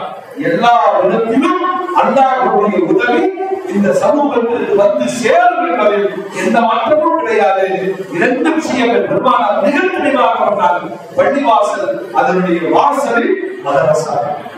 நாங்களே மதரசாவை 2ஆம் தரமாக வச்சிருக்கோம். வச்சிருக்கோம். எக்ஸாம் நடக்குது, என்ன சொல்றீங்க? மதரசாவுக்கு போகாத. அவ்வளவுதான். இப்பொழுதே பாசிசத்திற்கான குர்பானிகளை நாம் என் பையன் புரிஞ்சுக்கிறான். அப்ப இதுதான் முக்கியம். இதுதான் இந்த எக்ஸாம் தான் முக்கியம். மதரசா 2ஆம் நிலை, அதை மாற்றி ஈமானிய சமூகம் உருவாக வேண்டும் எனில், ஏன்னா பெருமானாரிடம் ஆரம்ப பாடமாக 400 மாணவர்கள். அவர்கள் யாருன்னா சிறுவர்கள், பெரியவர்கள், வியாபாரிகள், விவசாயிகள், வெளிநாடு செல்பவர்கள், ஒரு கூட்டு கலவையாக முறை சாதத்தில் பெருமானார் வச்சிருந்தாங்க. எப்பொழுதும் 400 மாணவர்கள் மஸ்ஜித் நபவியில் படித்துக் கொண்டே இருந்தார்கள். 1400 வருஷம் கழிச்சு மார்க்கத்தை நாம் பேசுகிறோம், நாம் உரையாடுகிறோம், நாம் கவலைப்படுகிறோம் என்றால் இது அத்துணைக்கும் மூல காரணம் மதரசாக்கள். இதை மேம்படுத்துவது குறித்தும் ஒரு சமூகம் கவலைப்படும் என்று சொன்னால் அடுத்த தலைமுறை ஈமானிய தலைமுறையாக சமூக சேவைகளுக்காக புதுசா எங்கேயும் போய் ஆபீஸ் உருவாக்கி பிளக்ஸ் அடிச்சு நாங்க இங்க இது நடத்துறோம், அனந்தைகளுக்கு சோறு போடுறோம், வருஷம் வருஷம் 10 கல்யாணம் தேவையில்லை. மஸ்ஜித்களை களமாக பயன்படுத்துங்கள். அதுதான் இந்த ஜமாத்துல ஒரு முன்மாதிரி திருவிழாவாக இன்றைக்கு இந்த நல்ல அழகான பேர். எல்லாரும் சொர்க்கவாதிகளாக ஆகட்டும் என்ற எண்ணத்திலே சுவன பூந்தி என்ற பெயர் சூட்டப்பட்டிருக்கிறது. இந்த ஜமாத்தின் முயற்சிகளை அங்கீகரிப்பானாக, கபூல் செய்வானாக. இருக்கிற காலகட்டத்தில் நான் வாழ்ந்தேன் என்பதை விட என் சமூகத்திற்கு நான் என்ன செய்துவிட்டு போனேன் என்பதுதான் நிரந்தரமான நன்மை. அல்லாஹ்வுடைய ரசூல் அத சொல்றாங்க, நீ மௌத்தாயிட்டா எல்லாம் போயிடும், நீ செய்த சதகா ஜாரியா, நீ விட்டு போன பயனுள்ள கல்வி, உனக்காக துஆ செய்கிற சாலிஹான பிள்ளைகள். இந்த மூணு நம்மகிட்ட இருக்கா? மூன்றில் ஒன்றாவது இருக்கிறதா? எந்த சமூக பணியில் நீங்க 1000 ரூபாய் கொடுக்க வேண்டாம், 1 ரூபாய் பெருமாள் சொல்லுவாங்க, பள்ளிவாசலுக்காக அள்ளி கொடுத்தவர்கள் மறுமையில் பள்ளியை அல்லாஹ் உயர்த்துவார், பள்ளிக்கு அர்ப்பணித்தவர்களை உயர்த்துவார். இதுதானே செய்தி. எனவே சமூக சேவைகள் என்பது சில பெரியவர்களால் ஜமாத்துல இருக்கிற அனுபவசாலிகள் போராடு இளைய தலைமுறைக்கு அதுதான் ரொம்ப பயம். ஒரு பக்கம் நாசமா படிக்கிறான், அவன் தலை முடிய பார்த்தாலே பயமா இருக்கு. படித்திருக்கிற முடிய நிக்க வைக்கிறது 500 ரூபாய், நின்றுட்டு இருக்கிற முடிய படுத்த வைக்கிறது 500 ரூபாய், அரை மண்டையை செலுத்துறதுக்கு 1000 ரூபாய். அந்த பைக்ல போனா இஸ்ராயலோடு போட்டி போட்டு போறான். நீங்க என்ன உயிர் வாங்குறது, நான் ஏற்படுக்கிறேன் போலாம். இந்த கேடிஎம் ஒரு பைக் இருக்காரு இல்லையா, இந்த தருதலையில ஒரு பக்கம் போகுது, அவன் ஜீன்ஸ் பேண்ட் பார்த்தா நம்ம பழைய காலத்துல பிச்சைக்காக போட மாதிரியே இருக்கு. 18 கிடிசர்கள் மட்டுமல்ல, அவன் போட்டிருக்கிற பேண்ட கருத்து ஜமாத்தில் வரும். உண்மையா இல்லையா? இந்த இளைஞர்கள் எங்கே? இன்னொரு பக்கம் ஐடி ஆபீஸ்ல ஒரு பக்கம், வெளிநாடுகள்ல போறோம், கலாச்சாரத்தின் உச்சபட்சமான பாதிப்பு அந்த திருமண மாகாணங்களிலேயே தம்பதிகளை வாழ்ந்து கொண்டு பிறகு எந்த சமூகத்தில் விபச்சாரங்கள் அறிவில் கூட நெருங்காதீர்கள் என்று பெருமானார் எச்சரித்தார்களோ எல்லா ஊரிலையும் நம் இளைஞர்கள் எங்கே பெயர் மாற்றி சாராயம் குடிக்கிறார். சாராயம் சொல்றாங்க, அதுல தப்பு தப்பு, சாராயம் சொல்லாதீங்க, நீங்க சரியில்லை. ஐ அம் ஒன்லி வீடு மட்டும்தான் வீடு சாராயம் எல்லா நேரத்திலும் ரெக்கமெண்ட் பண்றான். விளைவு மது குடிக்கிற ஆண்கள், இளைஞர்கள், மது குடிக்கிற பெண்கள். அல்லாஹ் அக்பர். நான் மௌத்தா போயிருவாங்க, என்னுடைய பிள்ளைகளை இங்கே வாழ்ந்து விட்டு போவீங்களா, மஸ்ஜிதில் விட்டு போவீங்களா? இதுதான் கேள்வி.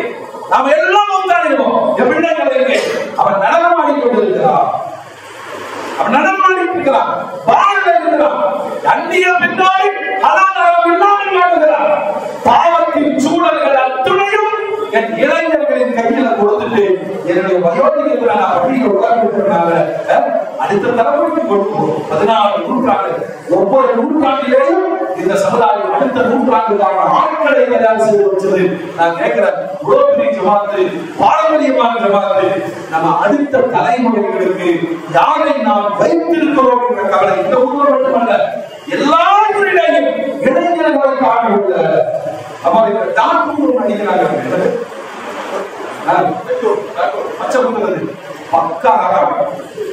பக்கா இன்னொன்று சொல்றாங்க, எல்லாமே இவன் அழகாக்கிடுவான்.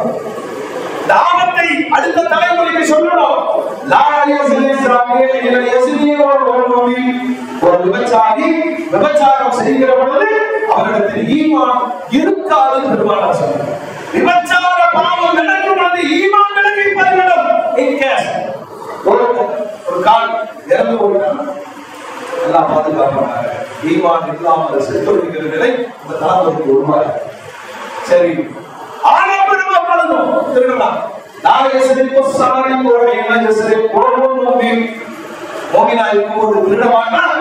திருடர்கள் ஈமான் இருக்கிறார்கள். எல்லா காலத்திலும் அப்படித்தானே.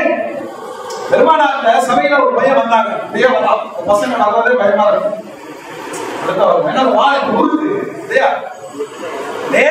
பெருமானாருக்கு வந்து கேட்கிற யாரும் சொல்லலாம், விபச்சாரத்திற்கு அனுமதி கொடுங்க. அதிசயம் சொல்லி நான் படிக்கிறேன். ஏதென்று யாரும் சொல்லலாம் இல்ல, இது இப்படி கொண்டு வாங்க. ஒரு பையன் ஜமாத்துக்கு கடிதம் எழுதலாம், கடிதம் ஜமாத்து தலைவர் நிர்வாகி செயலாளர் எனக்கு விபச்சாரம் செய்ய ஜமாத் அனுமதி தரும்படி கேட்டுக்கொள்கிறேன். இது அது ஒண்ணுதானே? அம்மாவிட சொல்லுங்க. அப்படித்தான் நபியிடம் வந்து கேட்டார். அல்லாஹ் அக்பர். சஹாபாக்கள் அடிக்க பாய்ந்தார்கள். ஆனா கருவிலையை உருவான தாக்கம் சொல்ல விடுங்க, வாலிபம் பைத்தியம் அவர்தான் பேசுவான். அவன் நட உடையில கொஞ்ச நாள் விடுங்காட்டி போய் பண்ணிட்டாலும் இதுக்கு வருவாரு, இப்படி தக்கி கண்டிக்காம விட்டுருவாரு, ஒரு லூசு விட்டுருணும். அவர் புதுசா சட்டமெல்லாம் பேசுவாரு, இந்த அமைப்புலாம் தெரியாதுங்குவாரு. அது வாலிபம். பெருமானார் சொன்னாங்க, சைக்காலஜிக்கு குடும்பம் என்ன கேட்டா அது உபச்சாரம் செய்ய வேண்டும். இந்த வார்த்தையை தாய்மை என்னால் ஏற்றுக்கொள்ள முடியாது. இந்த வார்த்தையை பயன்படுத்தினால் ஒரு சின்னமா பெரியமா ஒரு சகோதரி அதெல்லாம் முடியாது. இதையும் புரியுற மாதிரி சொல்லிடுறாரு. நிறைய பசங்க அவன் லவ் பண்ணா ஹலாலு, அவன் தங்கச்சி லவ் பண்ணா சொல்லுங்க எனக்கு வரல எப்படி நடந்து பார்த்துறேன். இதைத்தான் நான் புரிய வச்சாங்க. எங்க சிம்பிளுங்க, நம்ம இங்கிலீஷ்ல சொன்னா நம்ம எடுத்துக்கிறோம். வட்டி வட்டி புரியுதா? ஆங்கிலத்தில் சொன்னால் அதே மாதிரி லவ்வுக்கு நேரடி அர்த்தம் சொல்லுங்க. பையன் வந்து சொல்றான், daddy this is my girl friend அப்படின்னா பெண் விபச்சாரி சொல்லணும். பாய் ஃப்ரெண்ட் என்னுடைய ஆண் விபச்சாரின்னு சொல்லணும். ஆமா இங்கிலீஷ்ல சொல்லணும். பத்தியா என் மகன் எப்படியா இங்கிலீஷ் லவ் பண்றாங்களாமா, சரி ஜமாத்துல சொல்லி கல்யாணம் பண்ணி வைப்போம். விபச்சாரத்துக்கு திருமணம் என்ற பெயர் மாற்றி நடக்கிற கொடுமையா இல்லையா? நான் சொல்ல போறது, ஒரு தலைமுறை மாறி போன பிறகு சிறார்கள் பலவீனமானவர்கள், பெண்கள் பலவீனமானவர்கள், என் வீட்டையும் தொழிலையும் என்னுடைய ஜமாத்தையும் சமுதாயத்தையும் வழிநடத்த வேண்டிய இளைஞர்கள் எங்கே என்ற இந்த ஒற்றை கேள்வியை திரும்ப திரும்ப இந்த சமூகம் யோசிக்க வேண்டும். இந்த ஊரில் இந்த உயர்ந்த சேவையை அல்லாஹ் செய்வதோடு வரலாறு சொல்லி முடிக்கிற அந்த இளைஞனை கூப்பிட்டு சைக்காலஜி ட்ரீட்மெண்ட் கொடுத்துட்டு அல்லாஹ் கை வச்சு சொன்னாங்க, அல்லாஹ் இளைஞர் கேள்விக்கலாம் சொல்லக்கூடாது. பாவத்தை செய்கிறார். அடுத்து சொன்னாங்க மனசெல்லாம் காமம், அவருடைய கல்வை சுத்தப்படுத்து,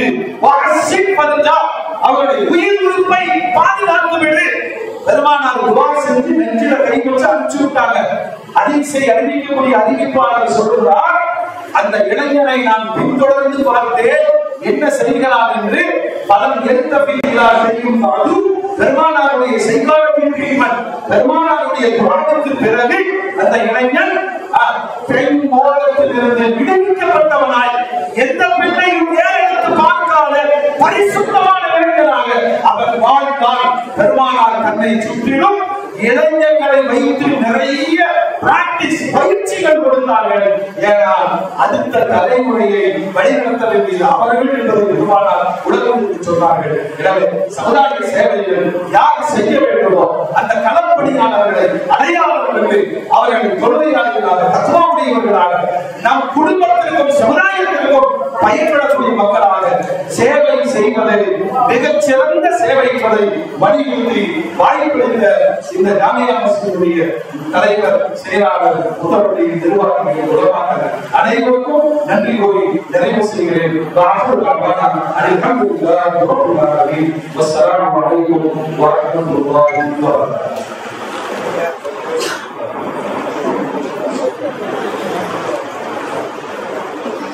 வபரகாத்துஹு. சமுதாய விஷயங்களை ஒரு மனிதர்கள் சமுதாய மக்களுக்கு தெளிவான கருத்துக்களை பரிமாறிக்கக்கூடிய புதிய உலமாக்களுக்கு உலமாக்கள் சார்பில் நன்றி தெரிவித்ததோடு மட்டுமல்லாமல் அத்தனை தூரத்திலிருந்து வருகிறது நம்மை மிகுந்த விஷயங்களை நம்ம உள்ளடக்கி இருக்கக்கூடிய அவர்களுக்கு அவருடைய ஜமாத்தை செயலாளர்களுடைய சார்பிலே இந்த ஒரு நினைவு பரிசை நாம் அறிவிக்கின்றோம். அந்த பரிசை நமது இந்த தோழர்களுடைய ஒவ்வொரு நல காரியங்களின் அசைவுகளிலும் தொலைபேசி மூலமாக தொடர்புகளுக்கு அவ்வப்போது அக்கறை காட்டுதல்ல நமது லட்சிய குடும்பத்தினுடைய திருமண உருவாக்கிய அறிக்கை சொல்லி சாட்சியவர்கள் சொல்லுகிறார்கள்.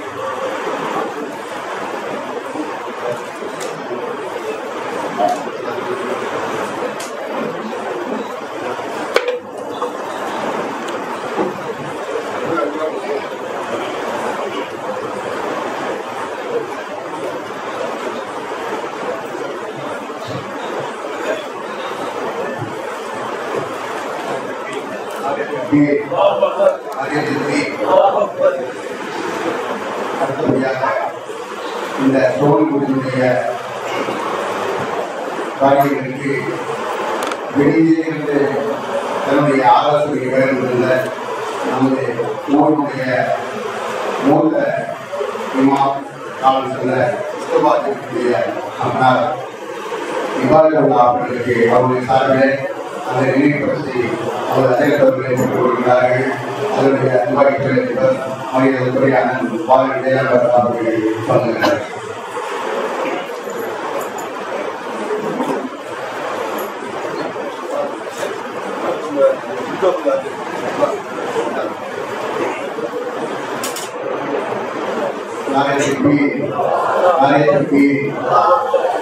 அடுத்தபடியாக நமது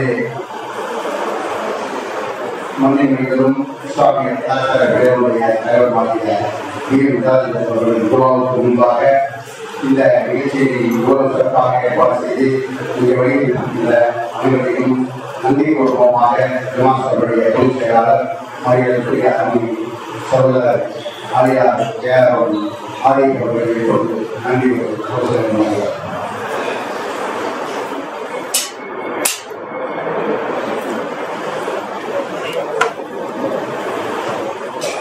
Assalamualaikum warahmatullahi wabarakatuh.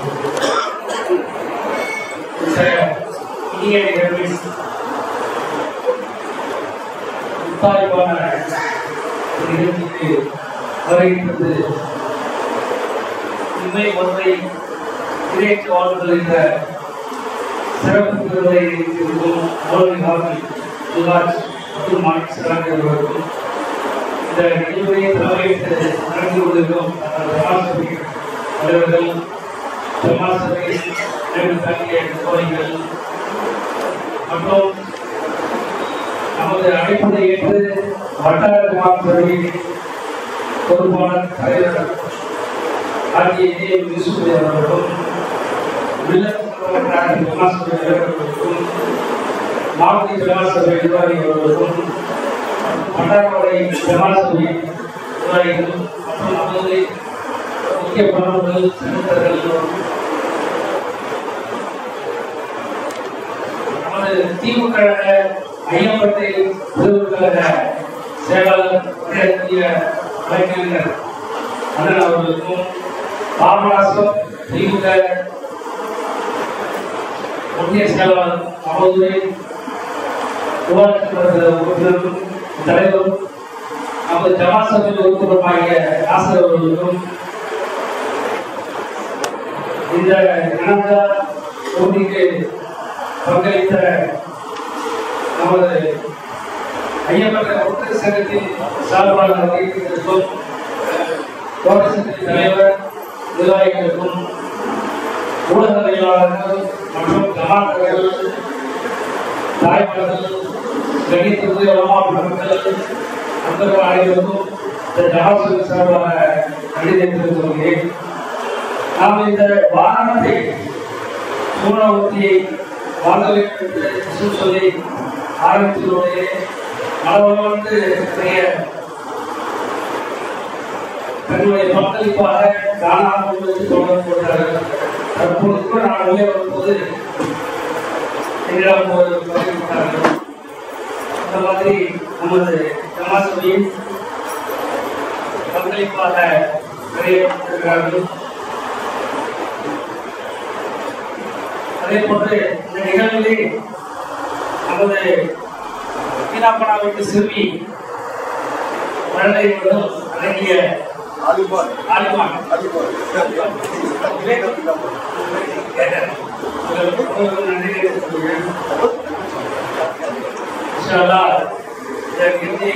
சிறப்பாக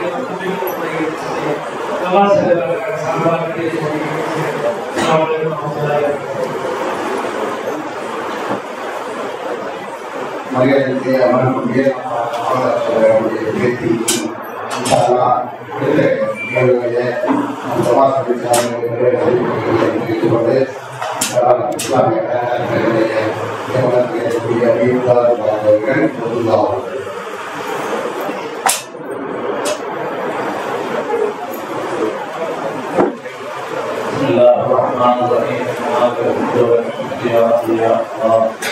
اللهم صل على سيدنا محمد وعلى ال سيدنا محمد وسلم عليه.